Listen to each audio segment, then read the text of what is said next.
ਇਸ 26 ਤਰੀਕ ਦੇ ਦਿਨ ਨੇ ਫੇਰ ਦੁਬਾਰਾ ਇੱਕ ਵਾਰੀ ਦੱਸ ਦਿੱਤਾ ਆ ਕਿ ਕਿਸਾਨ ਹਜੇ ਨਾ ਥੱਕੇ ਆ ਨਾ ਅੱਕੇ ਆ। ਜਦੋਂ ਸੈਕਟਰ 8-9 ਦਾ ਜਿਹੜਾ ਮੇਨ ਜਿਹੜਾ ਉਹਨਾਂ ਦਾ ਲਾਸਟ ਜਿਹੜਾ ਨਾਕਾ ਸੀਗਾ, ਜਦੋਂ ਉੱਥੇ ਵੀ ਟੁੱਟਣ ਦੀ ਵਾਰੀ ਆ ਗਈ, ਸਿਵਲੀਨ ਪੁਲਿਸ ਨੇ ਹੱਥਾਂ ਪੈਰਾਂ ਦੀ ਪੈ ਗਈ। ਪਰ ਸਰਕਾਰ ਨੇ ਉਸ ਵੇਲੇ ਤੱਕ ਠਾਣ ਲਈ ਸੀ ਵੀ ਦੁਨੀਆ ਇੱਧਰ ਦੀ ਉੱਧਰ ਹੋ ਜਾਵੇ, ਜੋ ਮੋਦੀ ਨੇ ਕਰ ਦਿੱਤਾ ਉਹ ਸਵੇਰ ਤੱਕ ਲਾਗੂ ਹੋਣਾ ਚਾਹੀਦਾ। ਤੇ ਬੀਤੇ ਦੇ ਵਿੱਚ ਇੱਕ ਦੋ ਰਾਸ਼ਟਰਪਤੀਆਂ ਨੂੰ ਛੱਡ ਦਈਏ ਤੇ ਬਾਕੀ ਸਾਰੇ ਸਾਬਤ ਵੀ ਰਬੜ ਦੀ ਮੋਹਰ ਹੀ ਹੋਏ ਆ। ਤੇ ਨਾਲ ਲੋਕਾਂ ਦੇ ਦਿਮਾਗ ਦੇ ਵਿੱਚ ਇਹ ਵੀ ਗੱਲ ਸੀ ਵੀ ਕੈਪਟਨ ਅਮਰਿੰਦਰ ਸਿੰਘ ਨੇ ਐਲਾਨ ਕਰ ਦਿੱਤਾ ਸੀਗਾ ਕਿ ਮੇਰਾ ਇਹ ਆਖਰੀ ਵਾਰੀ ਦਾ ਇਹ ਇਲੈਕਸ਼ਨ ਆ, ਤੇ ਇਸ ਤੋਂ ਬਾਅਦ ਜੇ ਤੁਸੀਂ ਮੈਨੂੰ ਮੁੱਖ ਮੰਤਰੀ ਬਣਾ ਦਿਓ ਤਾਂ ਪੰਜਾਬ ਦਾ ਮੈਂ ਭਲਾ ਕਰ ਦੂੰ। ਬਾਦਲਾਂ ਨੂੰ ਇੱਕ ਇਹੀ ਬੰਦਾ ਟੱਕਰ ਦੇ ਸਕਦਾ। ਇਹ ਵੀ 4-5 ਸਾਲ ਦੇ ਵਿੱਚ ਲੋਕਾਂ ਨੇ ਸਾਰਾ ਕੁਝ ਦੇਖ ਲਿਆ ਵੀ ਕੈਪਟਨ ਇੱਕ ਫੇਲ ਹੋਇਆ ਲੀਡਰ ਲੋਕਾਂ ਨੂੰ ਲੱਗ ਰਿਹਾ। 4.5 ਸਾਲ ਦੇ ਵਿੱਚ ਕੋਈ ਇਦਾਂ ਦੀ ਦਿੱਖ ਬਣੀ ਨਹੀਂ ਕਿ ਆਉਣ ਵਾਲੇ ਜਿਹੜਾ 5 ਸਾਲ ਆ ਉਹਦੇ ਲਈ ਕੈਪਟਨ ਅਮਰਿੰਦਰ ਸਿੰਘ ਨੂੰ ਦੁਬਾਰਾ ਚੁਣਿਆ ਜਾਵੇ। 19 ਤੋਂ ਜ਼ਿਆਦਾ % ਬਿਜਲੀ ਜਿਹੜੀ ਆ ਉਹ ਚੋਰੀ ਹੁੰਦੀ ਆ ਤੇ 20 ਤੋਂ ਜ਼ਿਆਦਾ % ਜਿਹੜੀ ਬਿਜਲੀ ਆ ਉਹ ਇੱਥੇ ਟ੍ਰਾਂਜ਼ਿਟ ਲਾਸ 'ਚ ਜਾਂਦੀ ਆ। 4.5 ਸਾਲ ਹੋ ਗਏ, ਕੀ ਉਹ ਬਿਜਲੀ ਦੇ ਸਮਝੌਤੇ ਪਰਖੇ ਨਹੀਂ ਜਾ ਸਕਦੇ? ਬਿਲਕੁਲ। ਜੇ ਤੁਸੀਂ ਆਪਣੇ ਫਾਰਮ ਹਾਊਸ ਤੇ ਬਹਿ ਕੇ ਬਾਕੀ ਸਾਰੇ ਕੰਮ ਕਰ ਸਕਦੇ ਆ, ਲੰਚ ਡਿਨਰ ਡਿਪਲੋਮੇਸੀ ਕਰ ਸਕਦੇ ਆ, ਬੁਲਾਓ ਬਿਜਲੀ ਦੇ ਮਾਰਾਂ ਨੂੰ। ਇੱਕ 에ਅਰਬੇਸ ਤੇ ਹਮਲਾ ਆ, ਇੱਕ ਉਹ ਅਫਸਰ ਤੇ ਉਹਦੀ ਵਾਈਫ ਦਾ ਤੇ ਬੱਚੇ ਦਾ ਮਾਰਿਆ ਜਾਣਾ। ਇਹ ਘਟਨਾਵਾਂ ਫਿਰ ਇਸ ਗੱਲ ਦੀ ਵਾਰ-ਵਾਰ ਤਸ਼ਬੀਹ ਕਰਦੀਆਂ ਆ ਕਿ ਇੱਥੇ ਸਾਰਾ ਕੁਝ ਜਿਹੜਾ ਆ ਉਹ ਸਰਕਾਰ ਨਹੀਂ ਕਰ ਰਹੀ। ਕੁਝ ਸਰਕਾਰ ਵਿਰੋਧੀ ਤੱਤ ਵੀ ਨੇ ਜਿਹੜੇ ਇਹਨਾਂ ਚੀਜ਼ਾਂ ਲਈ ਜ਼ਿੰਮੇਵਾਰ ਨੇ। ਇਸੇ ਦੌਰਾਨ ਹੀ ਉੱਥੋਂ ਦੇ ਪ੍ਰਧਾਨ ਮੰਤਰੀ ਦਾ ਇੱਕ ਬਿਆਨ ਆਇਆ, ਪਾਕਿਸਤਾਨ ਦੇ ਪ੍ਰਧਾਨ ਮੰਤਰੀ ਦਾ, ਕਿ ਜੰਮੂ ਐਂਡ ਕਸ਼ਮੀਰ ਦੇ ਵਿੱਚ ਬਹੁਤ ਸਾਰੀ ਸ਼ਾਂਤੀ ਹੋ ਜਾਣੀ ਸੀ ਤੇ ਭਾਰਤ ਪਾਕਿਸਤਾਨ ਦੇ ਸਬੰਧ ਵੀ ਚੰਗੇ ਹੋ ਜਾਣੇ ਸੀ ਜੇ ਇੱਥੇ ਬੀਜੇਪੀ ਦੀ ਲੀਡਿੰਗ ਗਵਰਨਮੈਂਟ ਦੀ ਵਜ੍ਹਾ ਨਾਲੋਂ ਜੇ ਕੋਈ ਹੋਰ ਸਰਕਾਰ ਹੁੰਦੀ। ਉੱਤੇ ਵੀ ਅੱਜ ਦੀਆਂ ਅਖਬਾਰਾਂ ਸੁਰਖੀਆਂ ਬਣੀਆਂ ਹੋਈਆਂ ਵੀ ਪੈਸਿਆਂ ਦੀ ਕੋਈ ਖਾਸ ਗੱਲ ਨਹੀਂ ਹੈਗੀ, ਪਰ ਸਰਕਾਰ ਦੀ ਜਿਹੜੀ ਨੀਅਤ ਆ ਉਹ ਕਿਸੇ ਨੂੰ ਦੇਣ ਦੀ ਹੈ ਹੀ ਨਹੀਂ।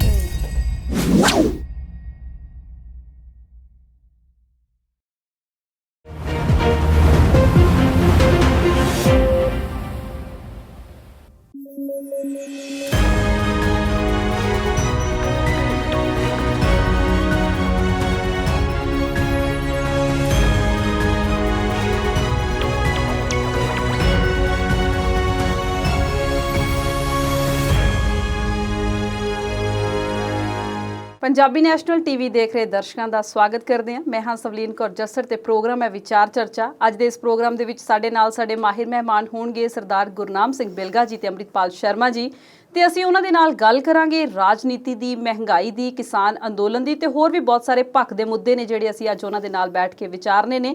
ਪ੍ਰੋਗਰਾਮ ਦੀ ਸ਼ੁਰੂਆਤ ਕਰਨ ਤੋਂ ਪਹਿਲਾਂ ਆਪਣੇ ਮਾਹਿਰ ਮਹਿਮਾਨਾਂ ਦਾ ਸਵਾਗਤ ਕਰ ਲੈਂਦੇ ਹਾਂ। ਸਤਿ ਸ਼੍ਰੀ ਅਕਾਲ ਬਿਲਗਾ ਜੀ। ਸਤਿ ਸ਼੍ਰੀ ਅਕਾਲ ਸ਼ਰਮਾ ਜੀ। ਸਤਿ ਸ਼੍ਰੀ ਅਕਾਲ ਸਵਲੀਨ, ਕੀ ਹਾਲ ਚਾਲ ਹੈ? ਬਹੁਤ ਵਧੀਆ। ਅੱਜ ਗਰਮੀ ਦਾ ਕੀ ਹਾਲ ਹੈ? ਗਰਮੀ ਬਿਲਕੁਲ ਨਹੀਂ ਲੱਗ ਰਹੀ ਅੱਜ। ਅੱਛਾ ਜੀ, ਚੰਗੀ ਗੱਲ ਹੈ। ਬਿਲਗਾ ਜੀ, ਪ੍ਰੋਗਰਾਮ ਦੀ ਸ਼ੁਰੂਆਤ ਕਰਦੇ ਹਾਂ ਕਿਸਾਨ ਅੰਦੋਲਨ ਤੋਂ ਜੀ। 26 ਜੂਨ ਨੂੰ ਕਿਸਾਨਾਂ ਨੇ ਖੇਤੀ ਬਚਾਓ ਲੋਕਤੰਤਰ ਬਚਾਓ ਦਿਵਸ ਮਨਾਇਆ, ਤੇ ਕਿੱਦਾਂ ਦਾ ਰਿਹਾ ਉਹ ਦਿਨ?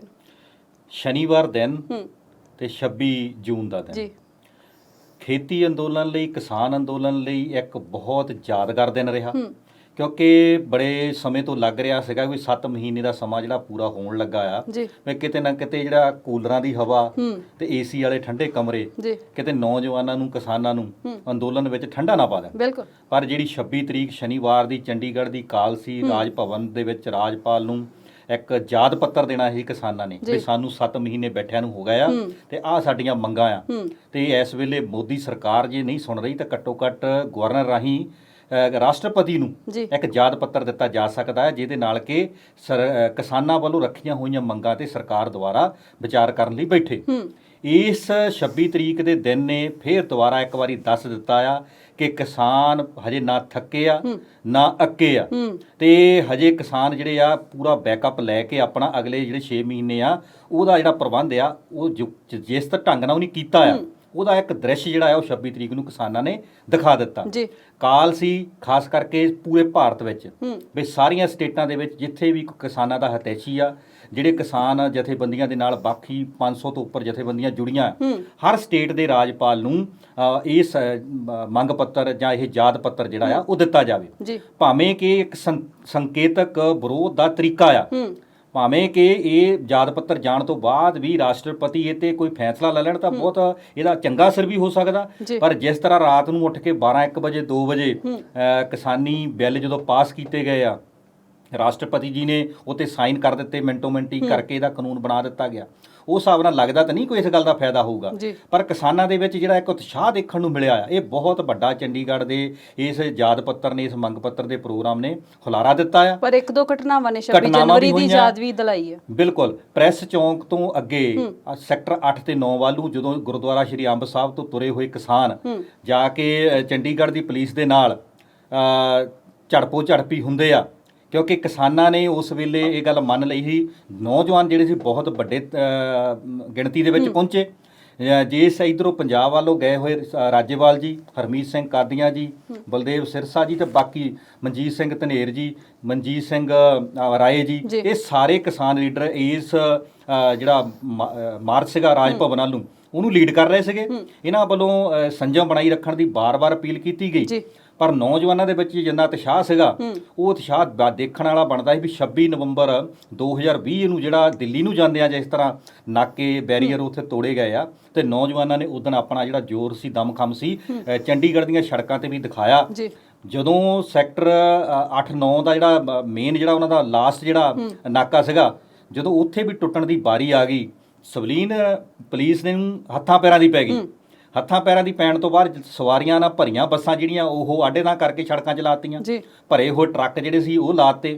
ਪਰ ਫਿਰ ਵੀ ਨੌਜਵਾਨਾਂ ਨੇ ਜੋ ਆਪਣਾ ਟੀਚਾ ਮਿੱਥਿਆ ਸੀਗਾ, ਉਹ ਟੀਚਾ ਮਿੱਥੇ ਅਨੁਸਾਰ ਉਹਨੀ ਸਾਰਾ ਆਪਣਾ ਅੱਗੇ ਵਧਣ ਦੀ ਕਾਰਵਾਈ ਜਾਰੀ ਰੱਖੀ। ਅਖੀਰ ਫਿਰ ਮਨਦੀਪ ਸਿੰਘ ਬਰਾੜ DC ਚੰਡੀਗੜ੍ਹ, ਉਹ ਫਿਰ ਉੱਥੇ ਆਉਂਦੇ ਆ ਮੌਕੇ ਤੇ ਉਹ ਆਉਂਦੇ ਆ ਤੇ ਫਿਰ ਕਿਸਾਨਾਂ ਤੋਂ ਮੰਗ ਪੱਤਰ ਜਿਹੜਾ ਰਾਜੇਵਾਲ ਸਾਹਿਬ ਤੋਂ ਜਾਂ ਹੋਰ ਕਿਸਾਨਾਂ ਤੋਂ ਉਹ ਲੈਂਦੇ ਆ, ਤੇ ਉਹਨਾਂ ਨੇ ਫਿਰ ਭਰੋਸਾ ਦਿੱਤਾ ਕਿ ਜਲਦ ਤੋਂ ਜਲਦ ਅਸੀਂ ਤੁਹਾਡਾ ਜਿਹੜਾ ਮੰਗ ਪੱਤਰ ਆ, ਤੁਹਾਡਾ ਜਿਹੜਾ ਰੋਸ ਪੱਤਰ ਆ, ਅਸੀਂ ਹੁਣੇ ਹੀ ਰਾਜਪਾਲ ਸਾਹਿਬ ਤੱਕ ਪਹੁੰਚਾਉਨੇ ਆ। ਪਰ ਜਿਹੜਾ ਇਹ ਦ੍ਰਿਸ਼ ਸੀਗਾ ਬਹੁਤ ਵੱਡਾ, ਕੋਈ ਵੱਡੀ ਕਾਲ ਨਹੀਂ ਸੀਗੀ, ਕੋਈ ਬਹੁਤ ਜ਼ੋਰ ਲਾ ਕੇ ਕਿਸਾਨਾਂ ਜਥੇਬੰਦੀਆਂ ਵੱਲੋਂ, ਸੰਯੁਕਤ ਮੋਰਚੇ ਵੱਲੋਂ ਕਾਲ ਨਹੀਂ ਸੀ, ਸਾਦੀ ਕਾਲ ਸੀ ਵੀ ਇੱਕ ਅਸੀਂ ਰੋਸ ਪੱਤਰ ਦੇਣਾ। ਪਰ ਜਿਸ ਗਿਣਤੀ ਦੇ ਨਾਲ ਕਿਸਾਨ ਉੱਥੇ ਪਹੁੰਚੇ ਆ, ਉਹ ਲੱਗ ਰਿਹਾ ਆ ਕਿ ਆਉਣ ਵਾਲੇ ਦਿਨਾਂ ਦੇ ਵਿੱਚ ਇਹ ਲੜਾਈ ਜਿਹੜੀ ਆ ਇਹ ਹੋਰ ਲੰਬੀ ਹੋਊਗੀ, ਤੇ ਇਹ ਲੜਾਈ ਦੇ ਲਈ ਕਿਸਾਨ ਪੂਰੇ ਤਿਆਰ ਨੇ। 5-7-10 ਦਿਨ ਹੋਰ ਝੋਨੇ ਦਾ ਸੀਜ਼ਨ ਹੈ, ਜਦੋਂ ਇੱਕ ਵਾਰੀ ਪਾਣੀ ਲੱਗ ਗਿਆ, ਸਾਰਾ ਕੁਝ ਸੈੱਟ ਹੋ ਗਿਆ, ਤੇ ਕਿਸਾਨਾਂ ਨੇ ਫਿਰ ਇਸ ਅੰਦੋਲਨ ਦੇ ਵਿੱਚ ਜਾਣਾ ਸ਼ੁਰੂ ਕਰ ਦੇਣਾ। ਆਪਾਂ ਦੇਖਦੇ ਹਾਂ ਕਿ ਜਿਸ ਤਰ੍ਹਾਂ ਸੋਨੀਆ ਮਾਨ, ਰਜਿੰਦਰ ਸਿੰਘ, ਦੀਪ ਸਿੰਘ ਵਾਲਾ ਤੇ ਬਲਦੇਵ ਸਿੰਘ ਸਿਰਸਾ ਤੇ ਹੋਰ ਵੀ ਕਈ ਆਗੂਆਂ ਤੇ, ਲੱਖਾ ਸਿਧਾਣਾ ਤੇ ਜਿਹੜੇ ਇਹ ਪਰਚੇ ਚੰਡੀਗੜ੍ਹ ਪੁਲਿਸ ਵੱਲੋਂ ਕੀਤੇ ਗਏ ਆ, ਇਹ ਉਸ ਹੀ ਜਿਹੜੀ ਦਿੱਲੀ ਦੇ ਵਿੱਚ ਦਿੱਲੀ ਪੁਲਿਸ ਨੇ ਮੋਦੀ ਦੇ ਇਸ਼ਾਰੇ ਤੇ, ਅਮਿਤ ਸ਼ਾਹ ਦੇ ਇਸ਼ਾਰੇ ਤੇ ਕੀਤਾ ਸੀਗਾ, ਇਹ ਉਹੀ ਕਾਰਵਾਈ ਜਿਹੜੀ ਹੈ ਚੰਡੀਗੜ੍ਹ ਪੁਲਿਸ ਨੇ ਕੀਤੀ ਗਈ ਹੈ, ਜਦ ਕਿ ਉੱਥੇ ਕਿਸੇ ਨੇ ਕੋਈ ਭੰਨ ਤੋੜ ਨਹੀਂ ਕੀਤੀ। ਸਿੰਪਲ ਉਹਨਾਂ ਦਾ ਕੰਮ ਪੁਲਿਸ ਦਾ ਰੋਕਣਾ ਹੁੰਦਾ ਤੇ ਪ੍ਰਦਰਸ਼ਨਕਾਰੀਆਂ ਦਾ ਅੱਗੇ ਵਧਣਾ ਹੁੰਦਾ। ਇੰਨੀ ਵਿੱਚ ਜਿੰਨਾ ਉੱਥੇ ਪੱਗੋ ਲੱਥੀ ਪਾਣੀ ਦੀਆਂ ਬਿਸ਼ਾਰਾਂ ਨਾਲ ਕੀਤੀ ਗਈ ਆ, ਇਹ ਵੀ ਲੋਕਾਂ ਨੇ ਬਹੁਤ ਇਸ ਗੱਲ ਦੀ ਨਿੰਦਾ ਕੀਤੀ ਆ। ਨਵਜੋਤ ਸਿੰਘ ਸਿੱਧੂ ਨੇ ਵੀ ਬਿਲਕੁਲ ਜੀ, ਬਿਲਕੁਲ। ਸਵਲੀਨ, ਗੱਲ ਸਭ ਨੂੰ ਵੱਡੀ ਇਹ ਆ, ਕਿਸਾਨੀ ਅੰਦੋਲਨ ਦੇ 7 ਮਹੀਨਿਆਂ ਨੇ ਇੱਕ ਗੱਲ ਦੱਸ ਦਿੱਤੀ ਆ, ਭਾਰਤ ਭਰ ਵਿੱਚ ਜਿਸ ਤਰ੍ਹਾਂ ਮੋਦੀ ਸਰਕਾਰ ਨੂੰ ਬਾਣੋਂ ਬਾਣੀ ਕਿਸਾਨਾਂ ਨੇ ਪਾਇਆ ਹੋਇਆ, ਇਹ ਜਿੰਨਾ ਅੰਦੋਲਨ ਮੋਦੀ ਸਰਕਾਰ ਲੰਬਾ ਖਿੱਚਦੀ ਜਾਊਗੀ, ਉਨੀ ਇਹਨਾਂ ਦੇ ਗੁਨਾਹਾਂ ਦੀ ਕੰਬਲੀ ਤੇ ਇਹਨਾਂ ਦੇ ਜਿਹੜੇ ਵੋਟ ਦੀ ਰਾਜਨੀਤੀ ਆ, ਉਹਦੇ ਇਹ ਕੰਬਲੀ ਜਿਹੜੀ ਭਾਰੀ ਹੁੰਦੀ ਜਾਣੀ ਆ। ਤੇ ਇਹ ਸਰਕਾਰ ਹੁਣ ਫੈਸਲਾ ਕਰ ਲਵੇ ਵੀ ਹੋਰ ਇਹਨੇ ਰਾਜਨੀਤਿਕ ਨੁਕਸਾਨ ਆਪਣਾ ਕਿਸਾਨਾਂ ਦੇ ਅੰਦੋਲਨ ਤੋਂ ਕਿੰਨਾ ਕਰਾਉਣਾ ਹੈ। ਤੇ ਦਰਸ਼ਕਾਂ ਦੇ ਮਨ 'ਚ ਇੱਕ ਸਵਾਲ ਹੋਣਾ ਆ ਵੀ ਉਸ ਮੰਗ ਪੱਤਰ 'ਚ ਲਿਖਿਆ ਕੀ ਸੀ ਕਿਸਾਨਾਂ ਨੇ? ਉਹਨਾਂ ਵੱਲੋਂ ਸਾਦੀਆਂ ਮੰਗਾਂ ਸੀਗੀਆਂ ਜੀ, ਜੇ ਉਹ ਵੀ ਸਾਡੇ ਜਿਹੜੇ 3 ਕਾਨੂੰਨ ਆ ਸਰਕਾਰ ਨੇ ਬਣਾਏ ਉਹ ਰੱਦ ਕਰ ਦਿੱਤੇ ਜਾਣ। ਰੱਦ ਕਰਨ ਤੋਂ ਬਾਅਦ MSP ਤੇ ਕਾਨੂੰਨ ਬਣਾ ਦਿੱਤਾ ਜਾਵੇ। ਉਹਨਾਂ ਨੇ ਬਕਾਇਦਾ ਵੇਰਵਾ ਦਿੱਤਾ ਵੀ ਇੱਥੇ ਆਣ ਕੇ ਕਿਸਾਨਾਂ ਨੇ ਜੋ ਇਹ 'ਚ ਕਮੀਆਂ ਪੇਸ਼ੀਆਂ ਸੀਗੀਆਂ, ਉਹ 11-12 ਦੌਰ ਦੀ ਜਿਹੜੀ ਸਰਕਾਰ ਨਾਲ ਮੀਟਿੰਗ ਹੋਈ ਆ, ਉਹਦੇ ਵਿੱਚ ਉਹਨਾਂ ਨੇ ਕੱਲੇ ਕਲੌਜ਼ ਦਰ ਕਲੌਜ਼ ਜਿਹੜੀ ਆ ਉਹ ਸਾਰੀ ਸਰਕਾਰ ਨੂੰ, ਮੰਤਰੀਆਂ ਨੂੰ ਸਮਝਾ ਦਿੱਤੀ ਆ। ਪਰ ਸਰਕਾਰ ਇੱਕ ਹੱਠ ਕਰਕੇ ਬੈਠੀ ਆ, ਸਾਡੀ ਕੋਈ ਵਾਧੂ ਮੰਗ ਨਹੀਂ ਹੈਗੀ। ਤੇ ਨਾਲ ਉਹਨਾਂ ਨੇ ਫਿਰ ਜਿਹੜੀ ਨਵੀਂ ਗੱਲ ਜੋੜੀ ਆ ਵੀ ਇਸ ਵੇਲੇ ਸੰਵਿਧਾਨ ਨੂੰ, ਲੋਕਤੰਤਰ ਨੂੰ ਬਚਾਉਣ ਦੀ ਵੀ ਜਿਹੜੀ ਸਾਨੂੰ ਨਾਲ ਇੱਕ ਵੱਖਰੇ ਤੌਰ ਤੇ ਨਹੀਂ, ਨਾਲ ਹੀ ਇੱਕ ਅੰਦੋਲਨ ਸਾਨੂੰ ਇਹਦਾ ਹਿੱਸਾ ਬਣਾਉਣਾ ਪੈਣਾ, ਕਿਉਂਕਿ ਇਸ ਵੇਲੇ ਜਿਹੜੀ ਸੰਵਿਧਾਨ ਨੂੰ ਜਾਂ ਲੋਕਤੰਤਰ ਨੂੰ ਇਹ BJP ਸਰਕਾਰ ਢਾਹ ਲਾ ਰਹੀ ਆ। ਕਿਸਾਨ ਹੁਣ ਇਸ ਪ੍ਰਤੀ ਵੀ ਜਾਗਰਤ ਹੋ ਗਏ। ਉਹਦੇ ਵਿੱਚ ਰਾਸ਼ਟਰਪਤੀ ਨੂੰ ਵੀ ਇਹ ਲਿਖਿਆ ਗਿਆ ਕਿ ਤੁਹਾਡਾ ਕੰਮ ਸਰਕਾਰ ਨੂੰ ਬਚਾਉਣਾ ਨਹੀਂ ਹੈ, ਤੁਹਾਡਾ ਕੰਮ ਲੋਕਤੰਤਰ ਨੂੰ ਬਚਾਉਣਾ ਹੈ, ਤੇ ਤੁਸੀਂ, ਸਾਨੂੰ ਉਮੀਦ ਹੈ ਕਿ ਤੁਸੀਂ ਇਸ ਬਾਰੇ ਸੋਚੋਗੇ। ਬਿਲਕੁਲ ਸਵਲੀਨ ਜੀ, ਜਿੱਦਾਂ ਭਾਰਤ ਦੇ ਸੰਵਿਧਾਨ ਵਿੱਚ ਰਾਜਪਾਲ ਜੀ ਹੋਏ, ਰਾਸ਼ਟਰਪਤੀ ਜੀ ਹੋਏ, ਜਾਂ ਆਪਣੇ ਦੇਸ਼ ਦੀਆਂ ਅਦਾਲਤਾਂ ਹੋਈਆਂ, ਆਪਾਂ ਬਾਹਲਾ ਤਿੱਖਾ ਕੋਈ ਟਿੱਪਣੀ ਤਾਂ ਨਹੀਂ ਕਰ ਸਕਦੇ, ਪਰ ਜਿਹੜੀ ਕਾਰਜਕਾਰੀ ਆਪਾਂ ਦੇਖੀ ਆ ਵੀ ਰਾਤ ਨੂੰ ਜਦੋਂ 11 ਵਜੇ ਬਿਠਾਲ ਕੇ ਰਾਸ਼ਟਰਪਤੀ ਜੀ ਦੇ ਕਿਸਾਨਾਂ ਵਾਲੇ ਬਿੱਲ ਤੇ ਸਾਈਨ ਕਰਵਾਏ ਜਾਂਦੇ ਆ, ਤੇ ਜੇ ਇੱਕ ਰਾਸ਼ਟਰਪਤੀ ਉਸ ਵੇਲੇ ਇੱਕ ਧਿਰ ਦੀ ਸੁਣਨ ਦੀ ਬਜਾਏ, ਸਰਕਾਰ ਦੀ ਸੁਣਨ ਦੀ ਬਜਾਏ ਕਿਸਾਨਾਂ ਦਾ ਵੀ ਕੋਈ ਹਿੱਤ ਰੱਖਦੇ, ਤੇ ਉਸ ਵੇਲੇ ਵੀ ਉਹਨੂੰ ਕਿਤੇ ਪੁਨਰ ਵਿਚਾਰ ਕਰਨ ਲਈ ਫੇਰ ਦੁਬਾਰਾ ਭੇਜਿਆ ਜਾ ਸਕਦਾ ਸੀਗਾ। ਪਰ ਸਰਕਾਰ ਨੇ ਉਸ ਵੇਲੇ ਤੱਕ ਠਾਣ ਲਈ ਸੀ ਵੀ ਦੁਨੀਆ ਇੱਧਰ ਦੀ ਉੱਧਰ ਹੋ ਜਾਵੇ, ਜੋ ਮੋਦੀ ਨੇ ਕਰ ਦਿੱਤਾ ਉਹ ਸਵੇਰ ਤੱਕ ਲਾਗੂ ਹੋਣਾ ਚਾਹੀਦਾ। ਆਸ ਬੜੀ ਵੱਡੀ ਹੁੰਦੀ ਆ ਕਿਉਂਕਿ ਸਭ ਨੂੰ ਸੁਪਰੀਮ ਅਹੁਦਾ ਆ, ਪਰ ਉਹ ਸੁਪਰੀਮ ਅਹੁਦੇ ਤੋਂ ਵੀ ਜੇ ਕੋਈ ਕਿਸੇ ਤਰ੍ਹਾਂ ਦਾ ਕੋਈ ਲੋਕਾਂ ਦਾ ਭਲਾ ਨਾ ਹੋਵੇ ਤੇ ਜਨ ਦਾ ਭਲਾ ਨਾ ਹੋਵੇ, ਸਰ ਸਰਕਾਰ ਦਾ ਭਲਾ ਹੀ ਸੋਚਿਆ ਜਾਵੇ, ਤੇ ਕਿਤੇ ਨਾ ਕਿਤੇ ਫਿਰ ਸਾਨੂੰ ਸੰਵਿਧਾਨ ਲੋਕਤੰਤਰ ਬਚਾਉਣ ਵਾਲੀ ਜਿਹੜੀ ਉਹਨਾਂ ਨੇ ਕਾਲ ਦਿੱਤੀ ਆ ਉਸ ਤੇ ਵੀ ਸੋਚਣਾ ਬਣਦਾ। ਜੀ ਸ਼ਰਮਾ ਜੀ, 29 ਜੂਨ ਨੂੰ ਕਿਸਾਨ ਆਗੂਆਂ ਨੇ ਫਿਰ ਕਿਹਾ ਕਿ ਅਸੀਂ ਟਰੈਕਟਰ ਮਾਰਚ ਕੱਢਣਾ, ਉਸ ਟਰੈਕਟਰ ਮਾਰਚ ਦਾ ਕੀ ਮੰਤਵ ਹੈ? ਦੇਖੋ ਸਵਲੀਨ ਜੀ, ਜਿੱਦਾਂ ਬਿਲਗਾ ਜੀ ਨੇ ਕੱਲ ਵਾਲੀ ਬੀਤੇ ਦਿਨ ਵਾਲੀ ਘਟਨਾ ਦੀ ਜ਼ਿਕਰ ਕੀਤਾ ਕਿ ਇੱਕ ਹੋਰ 26 ਤਰੀਕ ਸੀ, ਮੈਨੂੰ ਇਦਾਂ ਲੱਗਦਾ ਕਿ 26 ਤਰੀਕ ਦਾ ਕਿਸਾਨਾਂ ਨਾਲ ਤੇ ਦੇਸ਼ ਨਾਲ ਵੱਡਾ ਜਿਹੜਾ ਇੱਕ ਕਨੈਕਸ਼ਨ ਜੁੜ ਗਿਆ। ਇੱਕ ਹੋਰ 26 ਤਰੀਕ ਸੀ, ਉਸ ਦਿਨ ਫਿਰ ਇਹਨਾਂ ਨੇ ਜਿਹੜੀਆਂ ਜਥੇਬੰਦੀਆਂ ਆ ਉਹਨਾਂ ਨੇ ਇੱਕ ਫੈਸਲਾ ਕੀਤਾ ਸੀਗਾ ਕਿ ਸਾਰੇ ਦੇਸ਼ ਦੇ ਵਿੱਚ ਵੱਖੋ ਵੱਖਰੇ ਰਾਜਾਂ ਦੇ ਰਾਜਪਾਲਾਂ ਨੂੰ ਜਿਹੜਾ ਇੱਕ ਮੰਗ ਪੱਤਰ ਦਿੱਤਾ ਜਾਵੇ। ਜਿਹੜੀ ਸਰਕਾਰ ਉਹਨਾਂ ਦੀ ਗੱਲ ਨਹੀਂ ਸੁਣ ਰਹੀ, ਸਿਰਫ ਇੱਕ ਵਿਰੋਧ ਦਾ ਤਰੀਕਾ ਸੀ। ਬਿਲਗਾ ਜੀ ਨੇ ਬਿਲਕੁਲ ਵਾਜਬ ਦੱਸਿਆ ਕਿ ਰਾਜਪਾਲ ਤੋਂ ਕਿਸੇ ਗੱਲ ਦੀ ਉਮੀਦ ਨਹੀਂ ਹੈਗੀ, ਕਿਉਂਕਿ ਪੰਜਾਬ ਦੇ ਰਾਜਪਾਲ ਕੋਲ ਤੇ ਪਹਿਲਾਂ ਹੀ ਵਿਧਾਨ ਸਭਾ 'ਚ ਜਿਹੜਾ ਕਾਨੂੰਨ ਆ ਫੇਲ ਕੀਤਾ ਹੋਇਆ, ਰੱਦ ਕੀਤਾ ਹੋਇਆ, ਉਹਦੀ ਜਿਹੜੀ ਕਾਪੀ ਆ ਉਹ ਪਈ ਆ, ਤੇ ਆਸ ਨਹੀਂ ਹੈਗੀ ਕਿ ਉਹਨਾਂ ਨੇ ਉਹਨੂੰ ਮਨਜ਼ੂਰ ਕਰਨਾ ਹੈ ਜਾਂ ਉਹਨਾਂ ਨੇ ਅੱਗੇ ਉਹਨੂੰ ਰਾਸ਼ਟਰਪਤੀ ਨੂੰ ਭੇਜਣਾ ਹੈ ਜਾਂ ਮੋਦੀ ਸਰਕਾਰ ਨੂੰ ਭੇਜਣਾ ਹੈ। ਕਿਉਂਕਿ ਜੇ ਉਹ ਚਾਹਣ ਤੇ ਆਪਣੀ ਜਿਹੜੀ ਇੱਕ ਨੋਟਿੰਗ ਤੇ ਕਰਵਾ ਸਕਦੇ ਆ ਸਰਕਾਰ ਕੰਨ ਤੇ ਧਰੂਗੀ ਨਾ। ਬਿਲਕੁਲ, ਭਾਵੇਂ ਕਿ ਸੰਵਿਧਾਨ ਦੇ ਵਿੱਚ ਜਦੋਂ ਅਸੀਂ ਦੇਖਦੇ ਹਾਂ ਕਿ ਲੋਕ ਸਭਾ ਦੇ ਵਿੱਚ, ਰਾਜ ਸਭਾ ਦੇ ਵਿੱਚ ਪਾਸ ਕੀਤਾ ਹੋਇਆ ਕਾਨੂੰਨ ਜਦੋਂ ਰਾਸ਼ਟਰਪਤੀ ਕੋਲ ਜਾਂਦਾ ਹੈ ਤੇ ਰਾਸ਼ਟਰਪਤੀ ਉਹਨੂੰ ਇੱਕ ਵਾਰ ਪੁਨਰ ਵਿਚਾਰ ਲਈ ਭੇਜ ਸਕਦੇ ਆ, ਦੂਜੀ ਵਾਰ ਵੀ ਜੇਕਰ ਕੈਬਨਿਟ ਉਵੇਂ ਦੀ ਉਵੇਂ ਭੇਜ ਦੇਵੇ ਉਹਨੂੰ ਵਾਪਸ ਰਾਸ਼ਟਰਪਤੀ ਕੋਲ, ਤੇ ਰਾਸ਼ਟਰਪਤੀ ਕੋਲ ਉਹਨੂੰ ਰੱਦ ਕਰਨ ਦਾ ਕੋਈ ਜਿਹੜਾ ਆ ਹੱਕ ਨਹੀਂ ਹੈਗਾ। ਅਸੀਂ ਇਸੇ ਕਰਕੇ ਜਦੋਂ ਸੰਵਿਧਾਨ ਨੂੰ ਪੜ੍ਹਦੇ ਹਾਂ ਤਾਂ ਅਸੀਂ ਰਾਸ਼ਟਰਪਤੀ ਨੂੰ ਸਿਰਫ ਔਰ ਸਿਰਫ ਇੱਕ ਕਾਰਜਕਾਰੀ ਮੁਖੀ ਦੇ ਤੌਰ ਤੇ ਦੇਖਦੇ ਹਾਂ। ਜਿਹੜਾ ਕਿ ਸੰਵਿਧਾਨਕ ਮੁਖੀ ਆ, ਉਹਦੀਆਂ ਜਿਹੜੀਆਂ ਸ਼ਕਤੀਆਂ ਆ ਉਹ ਦੇਖਣ ਨੂੰ ਤੇ ਬਹੁਤ ਵੱਡੀਆਂ ਨੇ, ਪਰ ਉਹ ਵਰਤੋਂ ਦੇ ਵਿੱਚ ਫਿਰ ਅਸੀਂ ਕਈ ਵਾਰ ਕਿਤਾਬਾਂ 'ਚ ਵੀ ਇਹ ਗੱਲ ਪੜ੍ਹਦੇ ਹਾਂ ਕਿ ਉਹਨੂੰ ਫਿਰ ਰਬੜ ਦੀ ਮੋਹਰ ਹੀ ਕਿਹਾ ਜਾਂਦਾ। ਤੇ ਬੀਤੇ ਦੇ ਵਿੱਚ ਇੱਕ ਦੋ ਰਾਸ਼ਟਰਪਤੀਆਂ ਨੂੰ ਛੱਡ ਦਈਏ ਤੇ ਬਾਕੀ ਸਾਰੇ ਸਾਬਤ ਵੀ ਰਬੜ ਦੀ ਮੋਹਰ ਹੀ ਹੋਏ ਆ, ਤੇ ਮੌਜੂਦਾ ਜਿਹੜੇ ਰਾਸ਼ਟਰਪਤੀ ਨੇ ਉਹਨਾਂ ਦਾ ਵੀ ਇਹੋ ਜਿਹਾ ਹੀ ਨਜ਼ਰ ਆਇਆ। ਇੱਧਰ ਤੇ ਸਾਰੇ ਦੇਸ਼ ਦੇ ਵਿਧਾਨ ਸਭਾਵਾਂ ਦੇ ਜਿਹੜੇ ਵਿਧਾਨ ਸਭਾ ਦੇ ਵਿੱਚ ਗਵਰਨਰ ਨੂੰ ਮੰਗ ਪੱਤਰ ਦਿੱਤੇ ਜਾ ਰਹੇ ਸੀ, ਤੇ ਉਹ ਰਾਸ਼ਟਰਪਤੀ ਕਾਨਪੁਰ ਦੇ ਵਿੱਚ ਆਪਣੇ ਹਲਕੇ ਦੇ ਵਿੱਚ ਗਏ ਹੋਏ ਸੀ, ਤੇ ਉੱਥੇ ਜਾ ਕੇ ਉਹਨਾਂ ਨੇ ਪਹਿਲੀ ਵਾਰ ਆਪਣੇ ਪਿੰਡ ਦਾ ਦੌਰਾ ਕੀਤਾ ਤੇ ਹੋਰ ਗੱਲਾਂ ਪਿੰਡ ਦੀਆਂ ਕੀਤੀਆਂ। ਤੇ ਸਵਲੀਨ ਜੀ, ਇਹ ਵੀ ਆ ਕਿ ਜਦੋਂ ਕੋਈ VIP ਕਿਤੇ ਜਾਂਦਾ ਹੈ ਤੇ ਜਿਹੜੀਆਂ ਰਸਤੇ ਦੇ ਵਿੱਚ ਰੁਕਾਵਟਾਂ ਆਉਂਦੀਆਂ ਤੇ ਉਹਨਾਂ ਦਾ ਬੜਾ ਸਮੱਸਿਆਵਾਂ ਆਉਂਦੀਆਂ। ਜਦੋਂ ਇਹ ਕਾਨਪੁਰ ਤੋਂ ਜਾ ਰਹੇ ਸੀਗੇ ਤੇ ਇੱਕ ਹਾਈਵੇ ਜਿਹੜਾ ਸੀ ਉਹ ਬਲੌਕ ਕੀਤਾ ਗਿਆ ਸੀ, ਉੱਥੇ ਇੱਕ ਆਫੀਸਰ ਦੀ ਮੌਤ ਵੀ ਦੱਸੀ ਜਾਂਦੀ ਹੈ। 45 ਮਿੰਟ ਲਈ ਉਹ ਰੋਡ ਬੰਦ ਕੀਤਾ ਗਿਆ ਸੀਗਾ, ਉਹਦੇ ਦੌਰਾਨ ਹੀ ਉਹਨਾਂ ਨੂੰ ਹਾਰਟ ਅਟੈਕ ਆਇਆ ਤੇ ਉਹ ਮੌਕੇ ਸਿਰ ਹਸਪੀਟਲ ਨਹੀਂ ਪਹੁੰਚ ਸਕੇ। ਚਲੋ, ਇਹ ਤਾਂ ਸੀਗੀ ਆਪਾਂ ਰਾਸ਼ਟਰਪਤੀ ਦੇ ਦੌਰੇ ਦੀ ਗੱਲ। ਹੁਣ ਅਸੀਂ ਗੱਲ ਕਰਦੇ ਹਾਂ ਜਿਹੜੀ ਤੁਸੀਂ ਗੱਲ ਕੀਤੀ ਆ ਕਿ 29 ਜੂਨ ਦਾ ਜਿਹੜਾ ਪ੍ਰੋਗਰਾਮ ਆ ਉਹਦੇ ਵਿੱਚ ਕਿਸਾਨਾਂ ਨੇ ਇੱਕ ਹੋਰ ਵਿਰੋਧ ਕਰਨ ਦੀ ਗੱਲ ਕੀਤੀ ਆ। ਉਹ ਵਿਰੋਧ ਹੈਗਾ ਮਹਿੰਗਾਈ ਦੇ ਖਿਲਾਫ ਵੀ। ਮਹਿੰਗਾਈ ਦੇ ਵਿੱਚ ਵੀ ਖਾਸ ਤੌਰ ਤੇ ਪੈਟਰੋ ਪਦਾਰਥ ਜਿਹੜੇ ਡੀਜ਼ਲ ਤੇ ਪੈਟਰੋਲ ਦੀਆਂ ਕੀਮਤਾਂ ਬਹੁਤ ਵੱਧ ਰਹੀਆਂ। ਸਮਰਾਲਾ, ਕਿਉਂਕਿ ਵੱਡੇ ਜਿਹੜੇ ਕਿਸਾਨ ਆਗੂ ਨੇ, ਰਾਜੇਵਾਲ ਸਾਹਿਬ ਉਹਨਾਂ ਦਾ ਆਪਣਾ ਸ਼ਹਿਰ ਆ, ਉੱਥੇ ਉਹਨਾਂ ਨੇ ਇੱਕ ਕਾਲਜ ਦੇ ਚੌਂਕ ਤੋਂ ਲੈ ਕੇ SDM ਆਫਿਸ ਤੱਕ ਕੱਲ ਇੱਕ ਸੰਕੇਤਕ ਟਰੈਕਟਰ ਮਾਰਚ ਕੱਢਣ ਦੀ ਗੱਲ ਕੀਤੀ ਆ। ਤੇ ਉਹ ਟਰੈਕਟਰ ਜਿਹੜੇ ਆ ਉਹਨਾਂ ਨੇ ਸਟਾਰਟ ਨਹੀਂ ਕਰਨੇ, ਧੂ ਕੇ ਲੈ ਕੇ ਜਾਣੇ ਆ। ਮਤਲਬ ਇੱਕ ਟਰੈਕਟਰ ਨੂੰ ਸਟਾਰਟ ਕਰ ਲੈਣਗੇ ਤੇ ਬਾਕੀ ਉਹਦੇ ਨਾਲ ਰੱਸੇ ਪਾਉਣੇ ਆ, ਕਿਉਂਕਿ ਬਾਅਦ ਵਿੱਚ ਗੱਲ ਇਹ ਵੀ ਆਉਣੀ ਸੀ ਵੀ ਤੁਸੀਂ ਟਰੈਕਟਰ ਮਾਰਚ ਕਿਉਂ ਕੱਢ ਰਹੇ ਆ, ਤੇਲ ਤੇ ਵੈਸੇ ਬਹੁਤ ਮਹਿੰਗਾ ਹੋ ਗਿਆ। ਉਹ ਬੜੇ ਸਮਝਦਾਰੀ ਨਾਲ ਉਹਨਾਂ ਨੇ ਇਸ ਪ੍ਰੋਗਰਾਮ ਦਾ ਜਿਹੜਾ ਆ ਤਰਤੀਬ ਦਿੱਤੀ ਆ, ਉਹ ਲਿਖਿਆ ਉਹਨੂੰ। ਤੇ ਦੇਖਦੇ ਆ ਕਿ ਇਸ ਪ੍ਰੋਗਰਾਮ ਦਾ ਸਰਕਾਰ ਤੇ ਕੋਈ ਅਸਰ ਹੁੰਦਾ ਕਿ ਨਹੀਂ ਹੁੰਦਾ। ਵੱਡੀ ਗੱਲ ਆ ਕਿ ਪੰਜਾਬ ਤੋਂ ਬਾਹਰ ਵੀ ਕੱਲ UP ਦੇ ਵਿੱਚ ਵੀ, ਰਾਜਸਥਾਨ ਦੇ ਵਿੱਚ ਵੀ, ਹਰਿਆਣਾ ਦੇ ਵਿੱਚ ਵੀ, ਕਰਨਾਟਕਾ ਦੇ ਵਿੱਚ ਵੀ, ਮਹਾਰਾਸ਼ਟਰ ਦੇ ਵਿੱਚ ਵੀ, ਬਿਹਾਰ ਵੀ, ਵੱਖੋ ਵੱਖਰੇ ਸ਼ਹਿਰਾਂ ਦੇ ਵਿੱਚ ਲਗਭਗ ਬਹੁਤੀਆਂ ਸਟੇਟਾਂ ਦੇ ਵਿੱਚ ਰਾਜਪਾਲਾਂ ਨੂੰ ਜਿਹੜੇ ਆ ਉਹ ਕਿਸਾਨਾਂ ਵਾਲੇ ਮੰਗ ਪੱਤਰ ਸੌਂਪੇ ਗਏ ਨੇ। ਤੇ ਜਦੋਂ ਤੇਲ ਦੀਆਂ ਕੀਮਤਾਂ ਦੀ ਗੱਲ ਕਰੀਏ ਸਵਲੀਨ ਜੀ, ਤੇ ਪੈਟਰੋਲ ਦੇ ਉੱਤੇ ਕੋਈ 58% ਤੇ ਡੀਜ਼ਲ ਦੇ ਉੱਤੇ 48% ਪੰਜਾਬ ਸਰਕਾਰ ਟੈਕਸ ਜਿਹੜਾ ਉਹ ਲੈ ਰਹੀ ਹੈ। ਤੇ ਜੇ ਕੱਲ ਦੇ ਮੰਗ ਪੱਤਰ ਦਾ ਕੁਝ ਅਸਰ ਹੁੰਦਾ ਤੇ ਆਉਣ ਵਾਲੀਆਂ ਚੋਣਾਂ ਦੀ ਜੇ ਅਸੀਂ ਗੱਲ ਕਰੀਏ ਉਹਨਾਂ ਸਾਰੀਆਂ ਚੀਜ਼ਾਂ ਨੂੰ ਮੱਦੇਨਜ਼ਰ ਰੱਖਦੇ ਹੋਏ ਤੇ ਸ਼ਾਇਦ ਸਰਕਾਰ ਜਿਹੜੇ ਆ ਕੁਝ ਰੇਟ ਉਹਦੇ ਪੈਟਰੋਲ ਦੇ ਘਟਾਵੇ ਤੇ ਲੋਕਾਂ ਨੂੰ ਕੁਝ ਰਾਹਤ ਮਿਲੇ।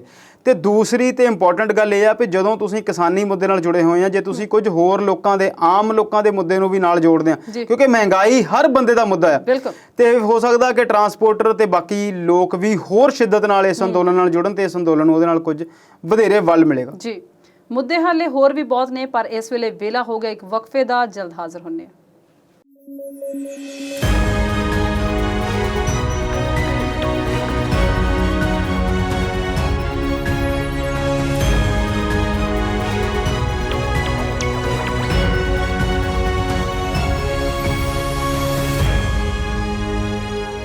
ਬ੍ਰੇਕ ਤੋਂ ਬਾਅਦ ਵਿਚਾਰ ਚਰਚਾ ਦੇਖ ਰਹੇ ਦਰਸ਼ਕਾਂ ਦਾ ਸਵਾਗਤ ਕਰਦੇ ਹਾਂ।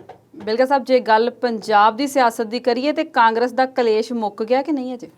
ਸਵਲੀਨ, ਗੱਲ ਇਸ ਤਰ੍ਹਾਂ ਆ ਕਿ ਪੰਜਾਬ ਦੀ ਕਾਂਗਰਸ ਨੇ ਜੋ 5-7 ਮਹੀਨੇ ਦੇ ਵਿੱਚ ਕਿਸਾਨੀ ਅੰਦੋਲਨ ਦੀ ਸਿੰਪਥੀ ਕਰਕੇ ਭੱਲ ਬਣਾਈ ਸੀ, ਉਹ ਇਹਨਾਂ ਦੇ ਆਪਣੇ ਕਲੇਸ਼ ਨੇ ਉਹ ਸਾਰੀ ਜਿਹੜੀ ਭੱਲ ਬਣੀ ਹੋਈ ਆ ਇਸ ਵੇਲੇ ਉਹ ਖੂਚ ਪਾਤੀ ਆ।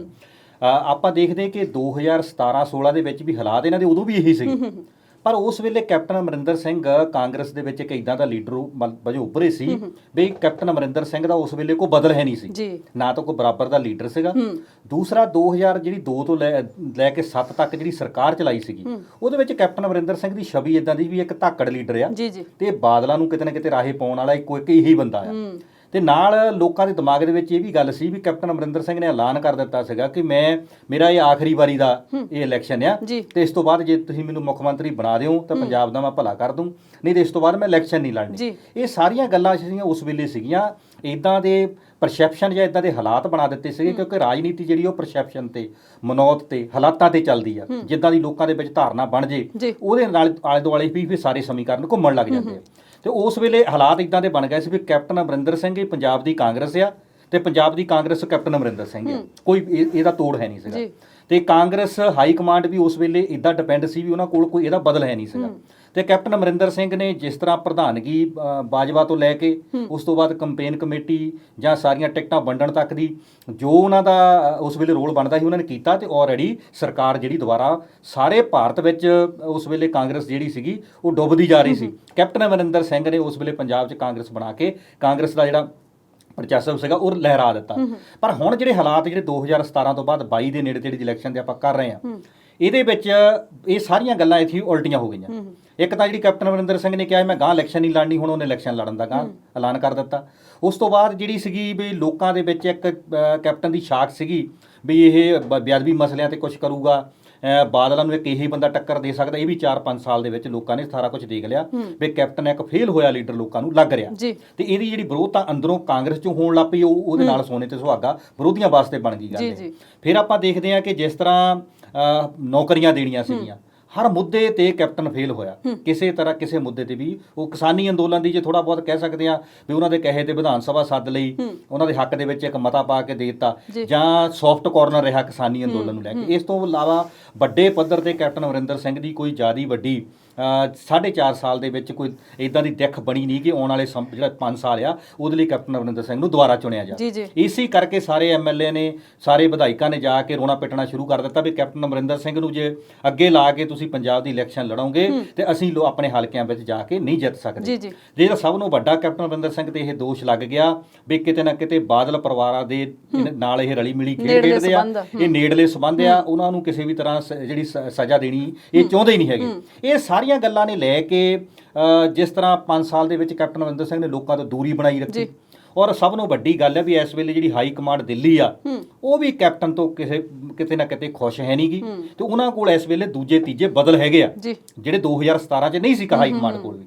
ਜੋ ਕੈਪਟਨ ਅਮਰਿੰਦਰ ਸਿੰਘ ਨੇ ਉਦੋਂ ਮਨਾਇਆ ਮੰਨ ਗਏ, ਪਰ ਹੁਣ ਜਿਹੜੀ ਹਾਈ ਕਮਾਂਡ ਵੀ ਆ ਉਹ ਪੂਰੀਆਂ ਇਸ ਵੇਲੇ ਨਿਗਾਹਾਂ ਜਿਹੜੀਆਂ ਆ ਕੱਲੇ ਐਮਐਲਏ ਤੋਂ ਗੱਲਬਾਤ ਕਰਕੇ ਸਾਰੇ ਸਮੀਕਰਨ ਲਏ ਜਾ ਰਹੇ ਆ ਤੋਂ ਨਿਗਾਹ ਰੱਖ ਰਹੇ ਆ। ਬੜੇ ਵੱਡੇ ਮਸਲੇ ਜਿਹੜੇ ਬੇਅਦਬੀ ਦਾ ਮੁੱਦਾ ਸੀਗਾ ਉਸ ਮੁੱਦੇ ਤੇ ਆਣ ਕੇ ਕੈਪਟਨ ਅਮਰਿੰਦਰ ਸਿੰਘ ਨੇ ਆਪਣਾ ਹੀ ਨੁਕਸਾਨ ਨਹੀਂ ਕਰਾਇਆ, ਪੂਰੀ ਕਾਂਗਰਸ ਦਾ ਵੀ ਨੁਕਸਾਨ ਕਰਾਤਾ ਹੈ। ਇਹ ਤੋਂ ਲੱਗਦਾ ਆ ਕਿ ਜਿਸ ਤਰ੍ਹਾਂ ਪ੍ਰਤਾਪ ਸਿੰਘ ਬਾਜਵਾ, ਪ੍ਰਗਟ ਸਿੰਘ, ਨਵਜੋਤ ਸਿੰਘ ਸਿੱਧੂ ਨੇ ਬਾਰ-ਬਾਰ ਮੌਕੇ ਤੇ ਆਣ ਕੇ ਪੰਜਾਬ ਦੀਆਂ ਨੀਤੀਆਂ ਜਿਨ੍ਹਾਂ ਤੋਂ ਸਰਕਾਰ ਨੂੰ ਫਾਇਦਾ ਹੋਣਾ ਸੀ, ਲੋਕਾਂ ਨੂੰ ਫਾਇਦਾ ਹੋਣਾ, ਚਾਹੇ ਉਹ ਕੇਬਲ ਮਾਫੀਆ ਸੀ, ਚਾਹੇ ਉਹ ਡਰੱਗ ਮਾਫੀਆ ਸੀ, ਚਾਹੇ ਟਰਾਂਸਪੋਰਟ ਮਾਫੀਆ ਸੀ, ਚਾਹੇ ਬੇਅਦਬੀ ਕਾਂਡ ਨੂੰ ਲੈ ਕੇ ਸਾਰਾ ਇਹ ਪ੍ਰਕਰਨ ਸੀਗਾ, ਇਹ ਸਾਰੇ ਮੁੱਦੇ ਜਿਹੜੇ ਉਹਨਾਂ ਦੇ ਆਪਣੇ ਐਮਐਲਏ, ਆਪਣੇ ਵਿਧਾਇਕ ਉਠਾ ਰਹੇ ਆ, ਇਹ ਆਉਣ ਵਾਲੇ ਦਿਨਾਂ ਦੇ ਵਿੱਚ ਕਾਂਗਰਸ ਦਾ ਬਹੁਤ ਵੱਡਾ ਨੁਕਸਾਨ ਕਰਨਗੇ।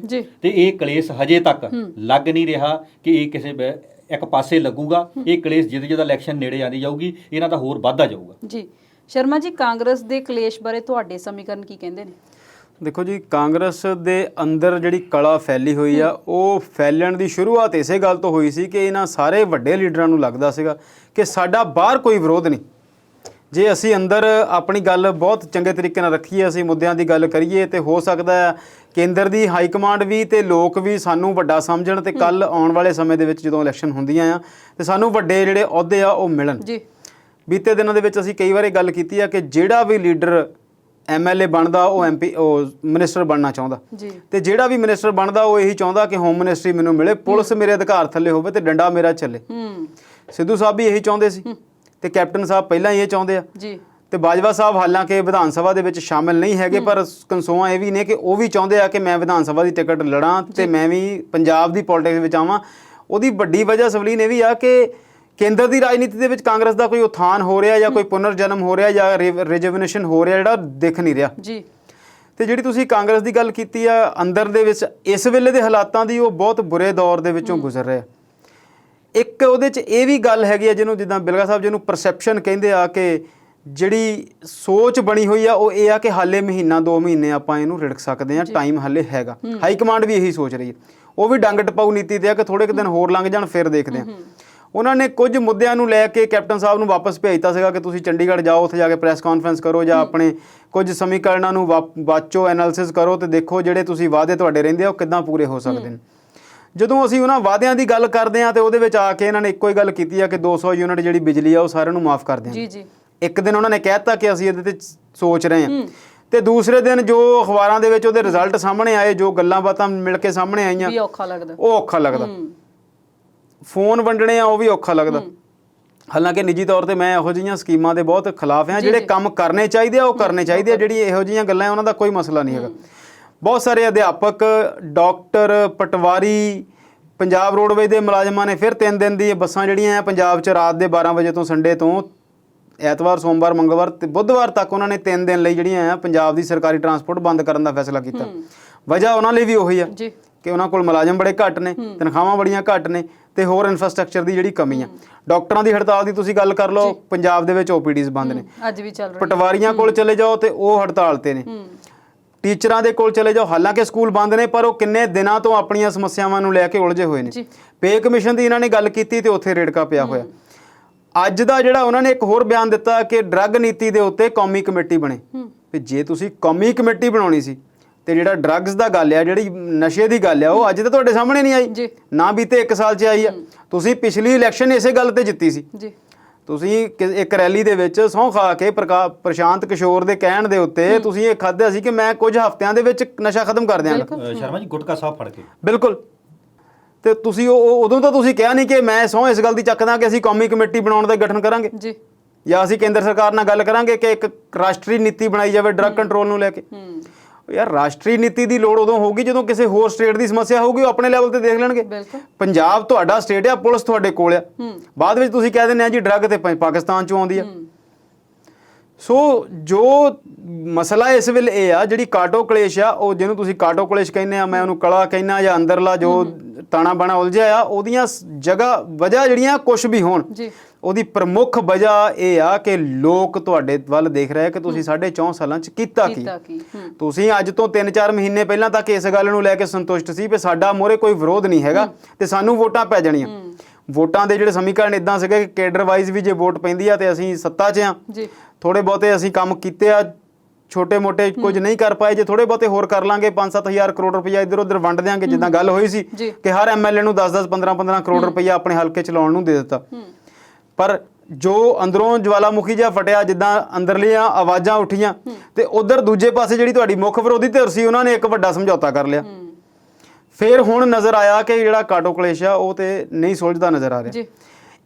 ਮੈਂ ਇਹ ਗੱਲ ਪਹਿਲਾਂ ਵੀ ਕਹਿ ਚੁੱਕਾ ਤੇ ਹੁਣ ਇੱਕ ਵਾਰ ਫੇਰ ਕਹਿਣਾ ਕਿ ਚਾਹੇ ਸਰਕਾਰ ਇਹਨਾਂ ਦੀ ਬਣ ਜਾਏ, ਚਾਹੇ ਜਿਹੜੀ ਦੂਜੀ ਪਾਰਟੀ ਆ ਉਹਦੀ ਬਣ ਜਾਏ, ਜਿੰਨਿਆਂ ਵੀ ਇਹਨਾਂ ਦੇ ਲੀਡਰਾਂ ਦੇ ਬਿਆਨ ਆਉਂਦੇ ਆ, ਇਸ ਤੋਂ ਪੰਜਾਬ ਦਾ ਭਲਾ ਹੁੰਦਾ ਨਜ਼ਰ ਨਹੀਂ ਆ ਰਿਹਾ ਤੇ ਇਹ ਕਿਤੇ ਨਹੀਂ ਲੱਗ ਰਿਹਾ ਕਿ ਪੰਜਾਬ ਦੀ ਸਰਕਾਰ ਬਣ ਗਈ। ਜੀ ਬਿਲਕੁਲ ਸਾਹਿਬ, ਜੇ ਨਵਜੋਤ ਸਿੰਘ ਸਿੱਧੂ ਦੀ ਗੱਲ ਕਰ ਲਈਏ ਤੇ ਉਹਨਾਂ ਨੇ ਫਿਰ ਟਵੀਟਾਂ ਦੀ ਝੜੀ ਲਾਈ ਹੈ, ਕਦੇ ਬਾਦਲ ਕਿਆਂ ਨੂੰ ਦਬਲਦੇ ਨੇ, ਕੱਲ ਮੋਦੀ ਸਰਕਾਰ ਦੇ ਦੁਆਲੇ ਹੋਏ ਸੀ, ਕੀ ਕਹਿਣਾ ਚਾਹੁੰਦੇ ਹੋ? ਗੱਲ ਸਬਲੀ ਨੇ ਇਦਾਂ ਆ ਵੀ ਨਵਜੋਤ ਸਿੰਘ ਸਿੱਧੂ ਦੀ ਆਪਾਂ ਪਹਿਲਾਂ ਵੀ ਗੱਲ ਕੀਤੀ ਕਿ ਕੁਝ ਸਮਾਂ ਪਹਿਲਾਂ ਤਾਂ ਇਦਾਂ ਦੀ ਗੱਲ ਲੱਗਦੀ ਸੀਗੀ ਵੀ ਜਿਵੇਂ ਵੀ ਸਿਰਫ ਉਹਦੀ ਕੁਰਸੀ ਜਿਹੜੀ ਆ ਸਥਾਨਕ ਸਤਰਾਂ ਵਿਭਾਗ ਵਾਲੀ ਖੋਲੀ ਆ ਤੇ ਵੀ ਉਹ ਤਾਂ ਤੜਫ ਰਿਹਾ। ਪਰ ਜਿਹੜੇ ਹਿਸਾਬ ਦੇ ਨਾਲ ਉਹ ਹੁਣ ਮੁੱਦੇ ਉਠਾਏ ਉਹਨੇ ਪਿਛਲੇ 15 ਵਾੜੇ ਦੇ ਵਿੱਚ ਉਹਨਾਂ ਨੇ ਜਿੰਨਾ ਮੀਡੀਆ ਨਾਲ ਮੁਖਾਤਬ ਹੋਏ ਆ, ਇੰਟਰਵਿਊ ਦਿੱਤੀਆਂ, ਉਹਦੇ ਵਿੱਚ ਜਿਹੜੇ ਮੁੱਦੇ ਉਠਾਏ ਗਏ ਉਹ ਮੁੱਦੇ ਜਿਹੜੇ ਆ ਲੋਕਾਂ ਦੇ ਦਿਲਾਂ ਨੂੰ ਛੂੰਹਦੇ ਆ। ਕਿਉਂਕਿ ਆਪਾਂ ਜਿੱਦਾਂ ਪਹਿਲਾਂ ਵੀ ਗੱਲ ਕੀਤੀ ਆ ਕਿ ਲੋਕ ਚਾਹੁੰਦੇ ਆ ਵੀ ਜੇ ਪੰਜਾਬ ਦੇ ਵਿੱਚ ਇੱਕ ਸਭ ਨੂੰ ਵੱਡਾ ਆਮਦਨ ਦਾ ਗਵਰਨਮੈਂਟ ਦਾ ਸਾਧਨ ਆ ਤੇ ਉਹ ਮਾਈਨਿੰਗ ਆ, ਜੇ ਉਹ ਮਾਈਨਿੰਗ ਦੀ ਠੋਸ ਨੀਤੀ ਬਣ ਜਾਵੇ ਜਿਹੜੀ ਕਿ ਉਹਨੇ ਦੱਖਣ ਭਾਰਤ ਦੀਆਂ ਸਟੇਟਾਂ ਤੋਂ ਲਿਆਣ ਕੇ ਪੰਜਾਬ ਨੂੰ ਉਹਨੇ ਸਰਕਾਰ ਨੂੰ ਦਿੱਤੀ ਸੀ, ਸ਼ਰਾਬ ਦੇ ਉੱਤੇ ਚੰਗੀ ਨੀਤੀ ਬਣ ਜਾਵੇ, ਟਰਾਂਸਪੋਰਟ ਦੇ ਉੱਪਰ ਵਧੀਆ ਨੀਤੀ ਬਣ ਜਾਵੇ, ਜਿੱਥੋਂ ਵੀ ਸਰਕਾਰ ਨੂੰ ਆਮਦਨ ਹੋ ਸਕਦੀ ਆ ਔਰ ਉਸ ਆਮਦਨ ਤੋਂ ਲਿਆ ਹੋਇਆ ਪੈਸਾ ਲੋਕਾਂ ਦੇ ਭਲੇ ਲਈ ਲੱਗਣਾ ਹੋਵੇ। ਤੇ ਉਹ ਜਿਹੜੀਆਂ ਨਵਜੋਤ ਸਿੰਘ ਸਿੱਧੂ ਦੇ ਮੁੱਦੇ ਆ ਜਿਹੜੇ ਆ, ਉਹ ਮੁੱਦੇ ਲੋਕਾਂ ਦੇ ਦਿਲਾਂ ਨੂੰ ਛੂੰਹਦੇ ਆ। ਔਰ ਜੇ ਕੈਪਟਨ ਅਮਰਿੰਦਰ ਸਿੰਘ ਉਹਨਾਂ ਮੁੱਦਿਆਂ ਨੂੰ ਲੈ ਕੇ ਕੰਮ ਕਰਦਾ ਆ ਤੇ ਲੋਕ ਐਡੇ ਕਮਲੇ ਨਹੀਂ ਹੈਗੇ ਵੀ ਸਾਰਾ ਕ੍ਰੈਡਿਟ ਨਵਜੋਤ ਸਿੰਘ ਸਿੱਧੂ ਨੂੰ ਦੇ ਦੇਣਗੇ। ਕੈਪਟਨ ਅਮਰਿੰਦਰ ਸਿੰਘ ਨੂੰ ਉਹ ਮੁੱਦਿਆਂ ਨੂੰ ਇਹ ਸੋਚ ਕੇ ਨਹੀਂ ਚੱਲਣਾ ਚਾਹੀਦਾ ਵੀ ਇਹ ਕੈਪਟਨ ਨਵਜੋਤ ਸਿੱਧੂ ਨੇ ਉਠਾਏ ਆ। ਇਹ ਸੋਚ ਕੇ ਚੱਲਣਾ ਚਾਹੀਦਾ ਵੀ ਲੋਕਾਂ ਦੇ ਭਲੇ 'ਚ ਆ, ਲੋਕਾਂ ਦੇ ਹਿੱਤ ਵਿੱਚ ਆ, ਤੇ ਲੋਕਾਂ ਦੇ ਹਿੱਤਾਂ ਨੂੰ ਦੇਖਦੇ ਹੋਏ ਇਹ ਜਿਹੜੇ ਸਾਰੇ ਮੁੱਦੇ ਉਠਾਏ ਆ, ਇਹਨਾਂ ਤੇ ਕੈਪਟਨ ਅਮਰਿੰਦਰ ਸਿੰਘ ਕੋਲ 7-8 ਮਹੀਨੇ ਦਾ ਸਮਾਂ ਹੈਗਾ, ਜਿੰਨਾ ਕੰਮ ਹੋ ਸਕੇ ਕਰਨਾ ਚਾਹੀਦਾ। ਜੇ ਇਹ ਲੋਕਾਂ ਦੀਆਂ ਗੱਲਾਂ ਸੁਣਨਗੇ, ਲੋਕਾਂ ਦਾ ਕੰਮ ਕਰਨਗੇ, ਲੋਕਾਂ ਨੂੰ ਇਹਨਾਂ ਮੁੱਦਿਆਂ ਦੇ ਨਾਲ ਜੋੜ ਕੇ ਭਲਾ ਕਰਨਗੇ ਤੇ ਲੋਕੀ ਦੁਬਾਰਾ ਸੋਚ ਸਕਦੇ ਇਹਨਾਂ ਦੀ ਸਰਕਾਰ ਲਿਆਉਣ ਦਾ। ਜੀ, ਐਕਸਪਰਟਸ ਦੇ ਨਾਲ ਚਰਚਾ ਇਸੇ ਤਰ੍ਹਾਂ ਜਾਰੀ ਰੱਖਾਂਗੇ, ਪਰ ਇਸ ਵੇਲੇ ਵੇਲਾ ਹੋ ਗਿਆ ਇੱਕ ਛੋਟੀ ਜਿਹੀ ਬ੍ਰੇਕ ਦਾ। ਜਲਦ ਹਾਜ਼ਰ ਹੁੰਨੇ ਆ।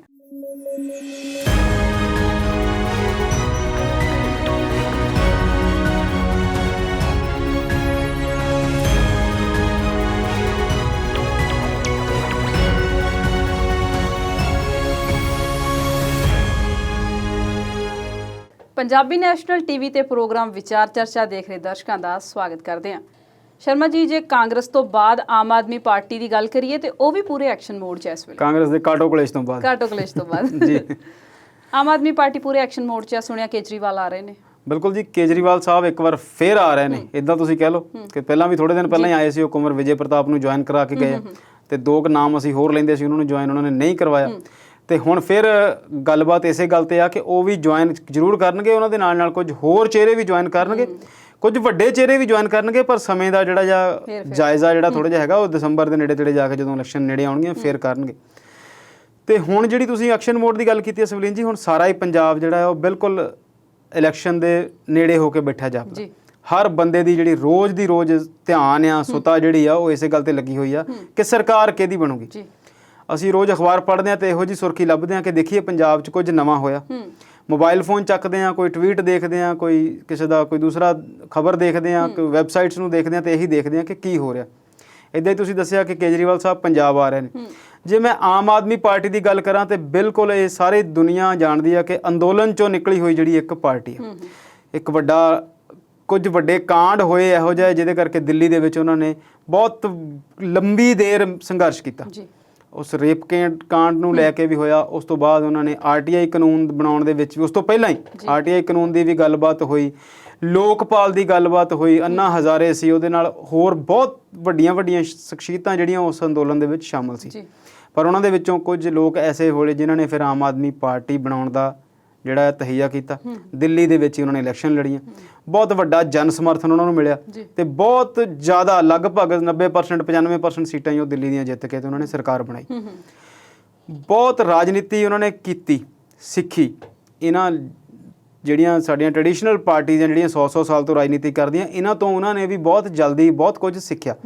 ਬਹੁਤ ਸਾਰੇ ਵਾਅਦੇ ਵੀ ਉਹ ਕਰਦੇ ਨੇ, ਬਹੁਤ ਸਾਰੀਆਂ ਕਤਾਈਆਂ ਵੀ ਕਰਦੇ ਨੇ, ਪਰ ਫਿਰ ਵੀ ਇਸ ਸਭ ਕੁਝ ਦੇ ਬਾਵਜੂਦ ਵੀ NCR ਜਿਹੜਾ ਸਾਡਾ ਨੈਸ਼ਨਲ ਕੈਪੀਟਲ ਰੀਜਨ ਆ, ਉੱਥੇ ਉਹ ਬੜੇ ਲੰਬੇ ਸਮੇਂ ਤੋਂ, ਹੁਣ ਤਾਂ ਤੁਸੀਂ ਕਹਿ ਸਕਦੇ ਆ ਕਿ ਉਹ ਸਰਕਾਰ ਚਲਾ ਰਹੇ ਨੇ।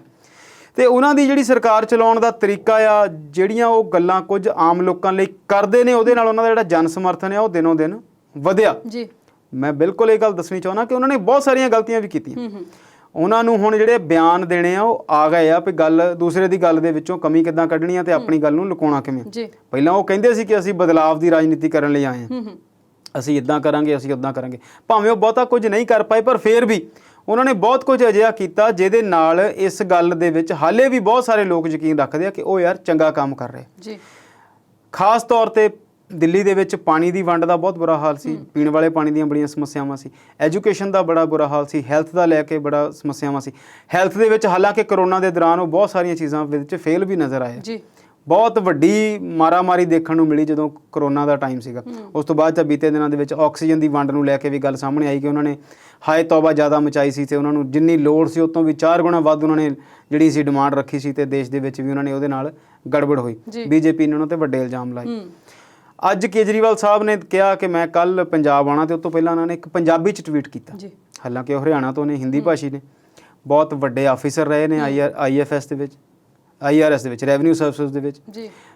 ਪਹਿਲਾਂ ਜਿਹੜੀ ਉਹਨਾਂ ਦੀ ਪੜ੍ਹਾਈ ਆ ਉਹ ਇੰਜੀਨੀਅਰ ਦੀ ਹੋਈ ਹੈ, ਪੰਜਾਬੀ 'ਚ ਵੀ ਉਹਨਾਂ ਨੇ ਟਵੀਟ ਕੀਤਾ ਕਿ ਪੰਜਾਬ ਦੇ ਵਿੱਚ ਜਿਹੜੀ ਬਿਜਲੀ ਆ ਉਹ ਬਹੁਤ ਮਹਿੰਗੀ ਆ ਤੇ ਮਹਿਲਾਵਾਂ ਜਿਹੜੀਆਂ ਘਰ ਚਲਾਉਂਦੀਆਂ ਆ ਉਹ ਮਹਿੰਗਾਈ ਤੋਂ ਬਹੁਤ ਪਰੇਸ਼ਾਨ ਆ ਤੇ ਮੈਂ ਇੱਥੇ ਆ ਰਿਹਾ ਤੇ ਜੇ ਸਾਡੀ ਸਰਕਾਰ ਬਣੂਗੀ ਤੇ ਫਲਾ ਅਸੀਂ ਇਦਾਂ ਕਰਾਂਗੇ ਉੱਦਾਂ ਕਰਾਂਗੇ। ਜਿੱਦਾਂ ਅਸੀਂ ਹੁਣੇ ਗੱਲ ਕੀਤੀ ਕਿ ਕੈਪਟਨ ਸਾਹਿਬ ਨੇ ਬੜੇ ਵਾਅਦੇ ਕੀਤੇ ਸੀ ਤੇ ਉਹੀ ਵਾਅਦੇ ਉਹਨਾਂ ਦੇ ਗਲ ਦੇ ਵਿੱਚ ਹੁਣ ਰੱਸੀ ਵਾਂਗ ਚਿੰਬੜੇ ਹੋਏ ਨੇ।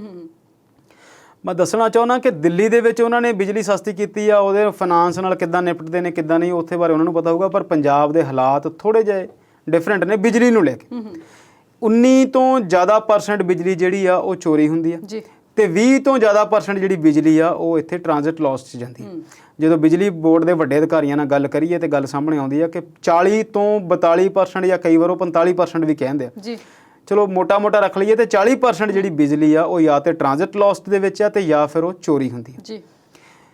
ਸੋ ਇਹ ਗੱਲ ਮੇਰੇ ਕਹਿਣ ਦਾ ਮਤਲਬ ਇਹ ਆ ਵੀ ਸਰਕਾਰ ਚਾਹੇ ਆਮ ਆਦਮੀ ਪਾਰਟੀ ਦੀ ਹੋਵੇ, ਚਾਹੇ ਕਾਂਗਰਸ ਸਰਕਾਰ ਬਣਾ ਲਵੇ ਦੁਬਾਰਾ ਤੇ ਚਾਹੇ ਅਕਾਲੀ ਦਲ ਦੀ ਆ ਜਾਏ, ਜੇ ਇਸ 40% ਨਾਲ ਹੀ ਉਹ ਨਜਿੱਠ ਲੈਂਦੇ ਨੇ ਤੇ ਪੂਰੇ ਪੰਜਾਬ ਨੂੰ ਬਿਜਲੀ ਉਹ ਸੌਖਿਆਂ ਦੇ ਸਕਦੇ ਨੇ। ਸਸਤੀ ਵੀ ਦੇ ਸਕਦੇ ਆ, ਜੇ ਚਾਹਣ ਤੇ ਫ੍ਰੀ ਵੀ ਦੇ ਸਕਦੇ। ਸਬਸਿਡੀ ਕੋਈ ਵੱਡੀ ਗੱਲ ਨਹੀਂ ਹੈਗੀ, ਬਹੁਤ ਵੱਡੇ ਦੇਸ਼ਾਂ ਦੇ ਵਿੱਚ ਬਹੁਤ ਸਾਰੇ ਲੋਕਾਂ ਨੂੰ ਸਬਸਿਡੀ ਜਿਹੜੀ ਦਿੱਤੀ ਜਾਂਦੀ ਹੈ। ਅਸੀਂ ਆਰਥਿਕ ਮਾਹਰ ਦੇ ਤੌਰ ਤੇ ਜਾਂ ਦੂਜੇ ਤਰੀਕੇ 'ਚ ਦੇਖਦੇ ਹਾਂ ਤਾਂ ਲੱਗਦਾ ਕਿ ਸਬਸਿਡੀ ਜਿਹੜੀ ਹੈ ਉਹ ਗਲਤ ਚੀਜ਼ ਹੈ, ਪਰ public welfare farm of government ਜਿਹੜੀ ਲੋਕਾਂ ਦੀ ਭਲਾਈ ਲਈ ਬਣੀਆਂ ਹੋਈਆਂ ਸਰਕਾਰਾਂ ਤੇ ਉਹਨਾਂ ਨੇ ਲੋਕਾਂ ਦੇ ਭਲਾ ਤੇ ਕਰਨਾ ਹੀ ਹੈ। ਜੇ ਤੁਹਾਡੇ ਕੋਲ ਇਨਫਰਾਸਟ੍ਰਕਚਰ ਚੰਗਾ ਆ, ਤੁਸੀਂ ਕੋਈ ਚੀਜ਼ ਸਸਤੀ ਖਰੀਦ ਰਹੇ ਆ ਤੇ ਫਿਰ ਤੁਸੀਂ ਉਹਨੂੰ ਮਹਿੰਗੀ ਵੇਚੋ ਤੇ ਕੋਈ ਅਕਲਮੰਦੀ ਦੀ ਗੱਲ ਨਹੀਂ।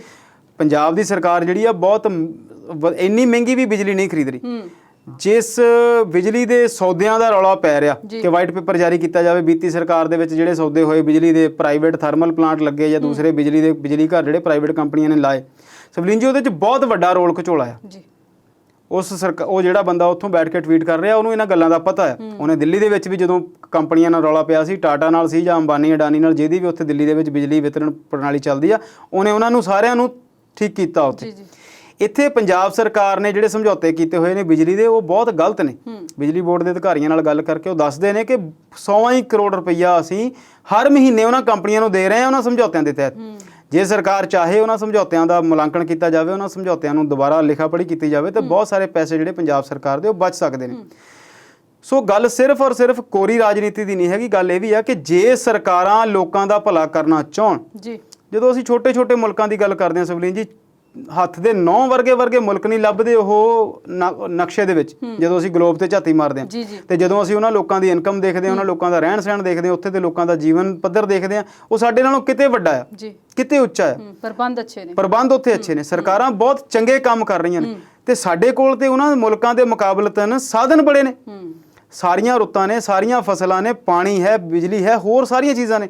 ਇੱਥੇ ਸਿਰਫ ਔਰ ਸਿਰਫ ਜਿਹੜੀ ਕਮੀ ਆ ਉਹ ਚੰਗੇ ਨਿਜ਼ਾਮ ਦੀ ਆ, ਚੰਗੇ ਸਿਸਟਮ ਦੀ ਆ। ਮੈਂ ਇਸ ਗੱਲ ਨਾਲ ਵੀ ਸਹਿਮਤ ਹਾਂ ਕਿ ਲੋਕ ਵੀ ਹੁਣ ਬੁਰੇ ਨਿਜ਼ਾਮ ਦੇ ਵਿੱਚ, ਖਰਾਬ ਨਿਜ਼ਾਮ ਦੇ ਵਿੱਚ ਖਰਾਬ ਪਰਫਾਰਮੈਂਸ ਦੇ ਰਹੇ ਨੇ, ਪਰ ਜੇਕਰ ਥੋੜਾ ਜਿਹਾ ਨਿਜ਼ਾਮ ਠੀਕ ਹੋਵੇ, ਥੋੜੇ ਜਿਹਾ ਲੋਕ ਠੀਕ ਹੋਣ ਤੇ ਬਹੁਤ ਸਾਰੀਆਂ ਚੀਜ਼ਾਂ ਜਿਹੜੀਆਂ ਉਹ ਠੀਕ ਕੀਤੀਆਂ ਜਾ ਸਕਦੀਆਂ। ਕਰੋਨਾ ਦੇ ਦੌਰ ਦੇ ਵਿੱਚ ਜਦੋਂ ਕਰਫਿਊ ਲੱਗਾ ਸੀ ਕਿ 2 ਦਿਨ ਸਿਰਫ ਲਾਠੀ ਜਿਹੜਾ ਚਾਰਜ ਪੁਲਿਸ ਨੂੰ ਕਰਨਾ ਪਿਆ, ਬਾਅਦ ਵਿੱਚ ਲੋਕ ਹਾਲੇ ਵੀ ਮਾਸਕ ਲਾ ਕੇ ਘੁੰਮਦੇ ਨੇ। ਤੇ ਜੇ ਤੁਸੀਂ ਲੋਕਾਂ ਨੂੰ ਕੁਝ ਚੰਗਾ ਚੀਜ਼ਾਂ ਦਿਓ, ਕੁਝ ਚੰਗੇ ਸਿਸਟਮ ਬਣਾਓ, 4.5 ਸਾਲ ਹੋ ਗਏ, ਕੀ ਉਹ ਬਿਜਲੀ ਦੇ ਸਮਝੌਤੇ ਪਰਖੇ ਨਹੀਂ ਜਾ ਸਕਦੇ? ਜੇ ਤੁਸੀਂ ਆਪਣੇ ਫਾਰਮ ਹਾਊਸ ਤੇ ਬਹਿ ਕੇ ਬਾਕੀ ਸਾਰੇ ਕੰਮ ਕਰ ਸਕਦੇ ਆ, ਲੰਚ ਡਿਨਰ ਡਿਪਲੋਮੇਸੀ ਕਰ ਸਕਦੇ ਆ, ਬੁਲਾਓ ਬਿਜਲੀ ਦੇ ਮਾਹਰਾਂ ਨੂੰ। ਨਵੇਂ ਵਾਅਦਿਆਂ ਨਾਲੋਂ ਮੁਲਾਂਕਣ ਦੀ ਜ਼ਿਆਦਾ ਲੋੜ ਹੈ ਇਸ ਵੇਲੇ। ਬੁਲਾਓ 4 ਵੱਡੇ ਬਿਜਲੀ ਦੇ ਅਫਸਰਾਂ ਨੂੰ, ਜਿਨ੍ਹਾਂ ਨੂੰ ਜਿਹੜੇ ਇੰਜੀਨੀਅਰ ਆ, ਜਿਹੜੇ ਇਹਨਾਂ ਚੀਜ਼ਾਂ ਦਾ ਆਰਥਿਕ ਪੱਖ ਵਾਚ ਸਕਦੇ ਆ, ਉਹਨਾਂ ਸਾਰੀਆਂ ਚੀਜ਼ਾਂ ਦਾ ਮੁਲਾਂਕਣ ਕਰਕੇ 2 ਦਿਨਾਂ 'ਚ ਰਿਪੋਰਟ ਲੈ ਲਓ, ਤੀਜੇ ਦਿਨ ਜਾਰੀ ਕਰ ਦਿਓ। ਕਿੱਡਾ ਔਖਾ ਕੰਮ ਹੈ। ਜੇ ਸਰਕਾਰ ਚਾਹਵੇ ਫਿਰ ਵੀ ਕੋਈ ਕੰਮ ਮੁਸ਼ਕਲ ਹੈ। ਅਸੀਂ ਪਿਛਲੀ ਸਰਕਾਰ ਦੇ ਵਿੱਚ ਜਦੋਂ ਇਲੈਕਸ਼ਨ ਚੱਲਦੀਆਂ ਸੀ ਉਦੋਂ ਇੱਕ ਬੰਦੇ ਦਾ ਭਾਸ਼ਣ ਸੁਣਦੇ ਸੀ ਕਿ ਜੇ 4-5 ਬੰਦੇ ਵੀ ਤਹਈਆ ਕਰ ਲੈਣ ਅਸੀਂ ਸਟੇਟ ਨੂੰ ਚਲਾਉਣਾ ਆ ਤੇ ਕੰਮ ਸੌਖਾ। ਤੁਸੀਂ ਜੇ ਗੱਲ ਪਰ ਸਿਰਫ ਉੱਥੇ ਆਉਂਦੀ ਆ ਵੀ ਕੀ ਤੁਹਾਡੀ ਇੱਛਾ ਸ਼ਕਤੀ ਹੈ। ਬਿਲਕੁਲ, ਜੇ ਕਰਨਾ ਹੋਵੇ ਤਾਂ ਹੀ ਹੈ ਨਾ। ਹੁਣ ਆਮ ਆਦਮੀ ਪਾਰਟੀ ਜੇ ਕੋਈ ਚੰਗੇ ਟਵੀਟ ਕਰ ਰਹੀ ਆ ਜਾਂ ਕੋਈ ਚੰਗਾ ਚੀਜ਼ਾਂ ਲੈ ਕੇ ਆ ਰਹੀ ਆ ਤੇ ਉਹ ਕੋਈ ਉਹਨਾਂ ਨੇ ਉੱਪਰੋਂ ਨਹੀਂ ਲੈ ਕੇ ਆਉਣੀ। ਨਾ ਮੈਂ ਉਹਨਾਂ ਦਾ ਸਮਰਥਨ ਕਰਦਾ, ਨਾ ਮੈਂ ਉਹਨਾਂ ਦਾ ਵਿਰੋਧ ਕਰਦਾ, ਪਰ ਗੱਲ ਇਹ ਆ ਕਿ ਕੋਈ ਵੀ ਆ ਜਾਵੇ, ਚਾਹੇ ਤੁਹਾਨੂੰ ਸਰਕਾਰ ਚਲਾਉਣ ਦਾ ਮੌਕਾ ਦੇ ਦਿੱਤਾ ਜਾਵੇ। ਆਫੀਸਰਸ ਇਦਾਂ ਦੇ ਨੇ, ਫਾਈਲਾਂ ਬਣੀਆਂ ਪਈਆਂ ਨੇ, ਪੜ੍ਹਨ ਲਿਖਣ ਦੀ ਗੱਲ ਆ, ਸਿਰਫ ਧਿਆਨ ਦੇਣ ਦੀ ਗੱਲ ਆ। ਤੁਸੀਂ 24 ਘੰਟੇ 'ਚੋਂ ਕਿੰਨਾ ਕੁ ਧਿਆਨ ਦਿੰਦੇ ਆ। ਸੋ ਗੱਲ ਕੁਛ ਨਹੀਂ ਹੈਗੀ ਮੁਸ਼ਕਿਲ। ਹੁਣ ਰੌਲਾ ਇਹ ਵੀ ਪਿਆ ਸੀਗਾ ਕਿ ਕੇਜਰੀਵਾਲ ਸਾਹਿਬ ਆ ਰਿਹਾ ਤੇ ਉਹਨਾਂ ਨੂੰ ਪ੍ਰੈਸ ਕਾਨਫਰੰਸ ਕਰਨ ਦੀ ਇਜਾਜ਼ਤ ਨਹੀਂ ਦਿੱਤੀ ਜਾਵੇਗੀ ਬਾਅਦ ਵਿੱਚ। ਹੁਣ ਮੁੱਖ ਮੰਤਰੀ ਦੇ ਆਫਿਸ ਤੋਂ ਦੇਖੋ ਇਹ ਟਵੀਟ ਆਇਆ ਕਿ ਉਹਨਾਂ ਨੂੰ ਪ੍ਰੈਸ ਕਾਨਫਰੰਸ ਦੀ ਇਜਾਜ਼ਤ ਨਹੀਂ ਮਿਲੇਗੀ ਤੇ ਮੁੜ ਕੇ ਅਗਲਾ ਟਵੀਟ ਕਿੰਨੀ ਦੇਰ 'ਚ ਆ ਗਿਆ? 20 ਮਿੰਟ 'ਚ, ਅੱਧੇ ਘੰਟੇ। ਤੇ ਲੋਕਾਂ ਦੇ ਸਵਾਲਾਂ ਦੇ ਜਵਾਬ 4 ਸਾਲ 'ਚ ਨਹੀਂ ਆ ਰਹੇ। ਬਿਲਕੁਲ ਸਿਰਫ ਔਰ ਸਿਰਫ ਵੋਟਾਂ ਨਜ਼ਰ ਆ ਰਹੀਆਂ, ਲੋਕ ਨਜ਼ਰ ਨਹੀਂ ਆ ਰਹੇ, ਲੋਕ ਭਲਾਈ ਨਜ਼ਰ ਨਹੀਂ ਆ ਰਹੇ, ਨਹੀਂ ਤੇ ਇੱਥੇ ਕਰਨਾ ਮੁਸ਼ਕਲ ਕੁਛ ਨਹੀਂ। ਬਿਲਕੁਲ ਬਿਲਕੁਲ ਜੀ। ਜੇ ਆਮ ਆਦਮੀ ਪਾਰਟੀ ਤੋਂ ਬਾਅਦ ਬਸਪਾ ਦੀ ਗੱਲ ਕਰੀਏ ਤੇ ਅਕਾਲੀ ਦਲ ਨਾਲ ਰਲੇਵੇਂ ਤੋਂ ਬਾਅਦ ਹੁਣ ਉਹ ਕੀ ਕਹਿੰਦੇ ਨੇ? ਬੜਾ ਪੰਜਾਬ ਦੀ ਰਾਜਨੀਤੀ ਵਿੱਚ ਭੁਚਾਲ ਆ ਗਿਆ ਸੀ ਕਿ ਜਦੋਂ ਬੀਐਸਪੀ ਦਾ ਸ਼੍ਰੋਮਣੀ ਅਕਾਲੀ ਦਲ ਬਾਦਲ ਦੇ ਨਾਲ ਸਮਝੌਤਾ ਹੋ ਜਾਂਦਾ, ਸਮੀਕਰਨ ਇੱਕਦਮ ਮਤਲਬ ਬਦਲ ਗਿਆ। ਪੰਜਾਬ ਦੇ ਲੋਕਾਂ ਚਰਚਾ ਦਾ ਵਿਸ਼ਾ ਬਣ ਗਿਆ ਕਿ ਖਾਸ ਕਰਕੇ ਦੁਆਬਾ ਬੈਲਟ ਦੇ ਵਿੱਚ ਜਿਹੜਾ ਇਹ ਗੱਠ ਜੋੜਿਆ, ਇਹ ਆਪਣੀਆਂ ਸੀਟਾਂ ਜਿਹੜੀਆਂ ਮਜ਼ਬੂਤੀ ਨਾਲ ਜਿੱਤੂਗਾ। ਭਾਵੇਂ ਕਿ ਬੀਐਸਪੀ ਦੇ ਵਰਕਰਾਂ ਨੇ ਬਹੁਤਿਆਂ ਨੇ ਦੂਸਰੇ ਦਿਨ ਹੀ ਇਸ ਗੱਲ ਦਾ ਵਿਰੋਧ ਕਰਨਾ ਸ਼ੁਰੂ ਕਰ ਦਿੱਤਾ ਸੀ ਕਿ ਜਿਹੜੇ ਦਲਿਤ ਬਹੁਲਤਾ ਵਾਲੇ ਇਲਾਕੇ ਆ ਜਾਂ ਕੰਸਟੀਚੁਐਂਸੀ ਆ, ਉਹਨਾਂ ਨੂੰ ਅਕਾਲੀ ਦਲ ਨੂੰ ਨਹੀਂ ਸੀ ਛੱਡਣਾ ਚਾਹੀਦਾ, ਖਾਸ ਕਰਕੇ ਦੁਆਬੇ ਦੇ ਵਿੱਚੋਂ। ਤੇ ਉਹ ਚੱਕਰ ਦੇ ਵਿੱਚ ਕਾਫੀ ਇਹਨਾਂ ਦੀਆਂ ਮੀਟਿੰਗਾਂ ਵਿਰੋਧੀਆਂ ਦੀਆਂ ਹੁੰਦੀਆਂ ਰਹੀਆਂ ਤੇ ਉਸ ਨੂੰ ਵਿਰੋਧ ਬਣਦਾ ਰਿਹਾ। ਪਰ ਕੁਝ ਦਿਨਾਂ ਤੋਂ ਲੱਗ ਰਿਹਾ ਸੀ ਕਿ ਸ਼ਾਇਦ ਇਹ ਦੁਬਾਰਾ ਇਹ ਤੇ ਵਿਚਾਰ ਚਰਚਾ ਹੋ ਸਕਦੀ ਆ ਵੀ ਦੋਨੇ ਪਾਰਟੀਆਂ ਬੈਠ ਕੇ ਕੋਈ ਗੱਲ ਕਰਨਗੀਆਂ। ਪਰ ਅੱਜ ਦੀਆਂ ਅਖਬਾਰਾਂ ਦੇ ਵਿੱਚ ਕੁਮਾਰੀ ਮਾਇਆਵਤੀ ਦਾ ਬਿਆਨ ਆ ਗਿਆ ਕਿ ਜਿਹੜੀ ਪੰਜਾਬ ਦੀ ਇਕਾਈ ਨੇ ਸਹਿਮਤੀ ਬਣਾ ਲਈ ਜਾਂ ਸੀਟਾਂ ਦਾ ਲੈਣ ਦੇਣ ਇੱਕ ਦੂਜੇ ਨਾਲ ਕਰ ਲਿਆ, ਉਹ 20 ਦੀਆਂ 20 ਸੀਟਾਂ ਉਸੇ ਤਰ੍ਹਾਂ ਰਹਿਣਗੀਆਂ, ਇਹਨਾਂ ਦੇ ਵਿੱਚ ਕੋਈ ਰੱਦੋ ਬਦਲ ਨਹੀਂ ਹੋਊਗਾ। ਇਹਨੂੰ ਦੇਖਦੇ ਦੇਖਦੇ ਜਿਸ ਤਰ੍ਹਾਂ ਫਿਰ ਜਿਹੜੇ ਬੰਦੇ ਵਿਰੋਧ ਕਰਨ ਵਾਲੇ ਸੀਗੇ ਉਹਨਾਂ ਦੀ ਵੀ ਸ਼ਾਂਤੀ ਕਰਨੀ ਬੀਐਸਪੀ ਨੇ ਸ਼ੁਰੂ ਕਰ ਦਿੱਤੀ ਹੈ, ਜਿਹਦੇ ਵਿੱਚ ਕਿ ਭਾਵੇਂ ਕਿ ਉਹਨਾਂ ਦਾ ਲੋਕਲ ਕਈ ਵਾਰੀ ਦੋਨਾਂ ਗਰੁੱਪਾਂ ਦਾ ਤਿੰਨਾਂ ਗਰੁੱਪਾਂ ਦਾ ਆਪਸ ਵਿੱਚ ਹੀ ਹੁੰਦਾ ਹੈ ਵੀ ਮੇਰਾ ਗਰੁੱਪ ਵੱਡਾ ਮੇਰਾ ਗਰੁੱਪ ਵੱਡਾ। ਜਿਹਦੇ ਵਿੱਚ ਆਪਾਂ ਗੱਲ ਕਰਦੇ ਹਾਂ ਰਛਪਾਲ ਸਿੰਘ ਰਾਜੂ ਦੀ, ਜਿਹੜੇ ਕਿ ਬਸਪਾ ਦੇ ਪਹਿਲਾਂ ਪ੍ਰਧਾਨ ਵੀ ਰਹੇ ਆ ਤੇ ਰੈਵਨਿਊ ਡਿਪਾਰਟਮੈਂਟ ਦੇ ਵਿੱਚ ਨੌਕਰੀ ਕਰਦੇ ਸੀਗੇ।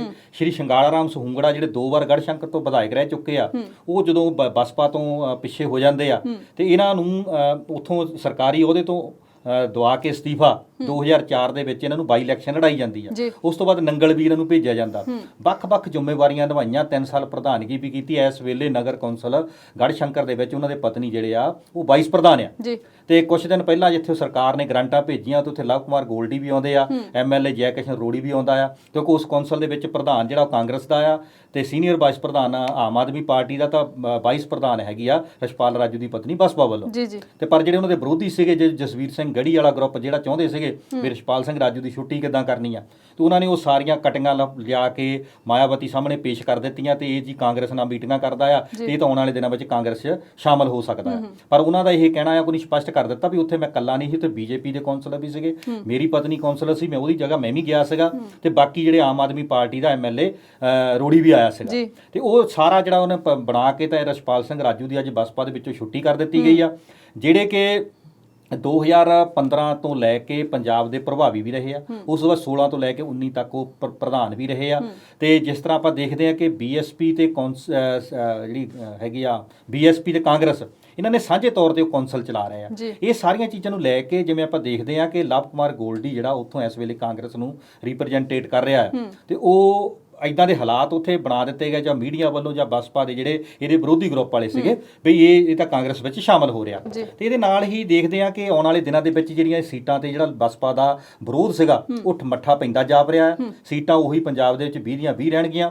ਮਾਇਆਵਤੀ ਨੇ ਵੀ ਇਹ ਐਲਾਨ ਕਰ ਦਿੱਤਾ ਉੱਤਰਾਖੰਡ ਤੇ ਯੂਪੀ ਦੇ ਵਿੱਚ ਅਸੀਂ ਜਿਹੜੀ ਇਲੈਕਸ਼ਨ ਆ ਉਹ ਇਕੱਲੇ ਲੜਾਂਗੇ ਆਪਣੇ ਦਮ ਤੇ। ਜੀ ਪ੍ਰੋਗਰਾਮ ਇਸੇ ਤਰ੍ਹਾਂ ਜਾਰੀ ਰੱਖਾਂਗੇ, ਮਿਲਦੇ ਹਾਂ ਇੱਕ ਛੋਟੇ ਜਿਹੇ ਵਕਫੇ ਤੋਂ ਬਾਅਦ।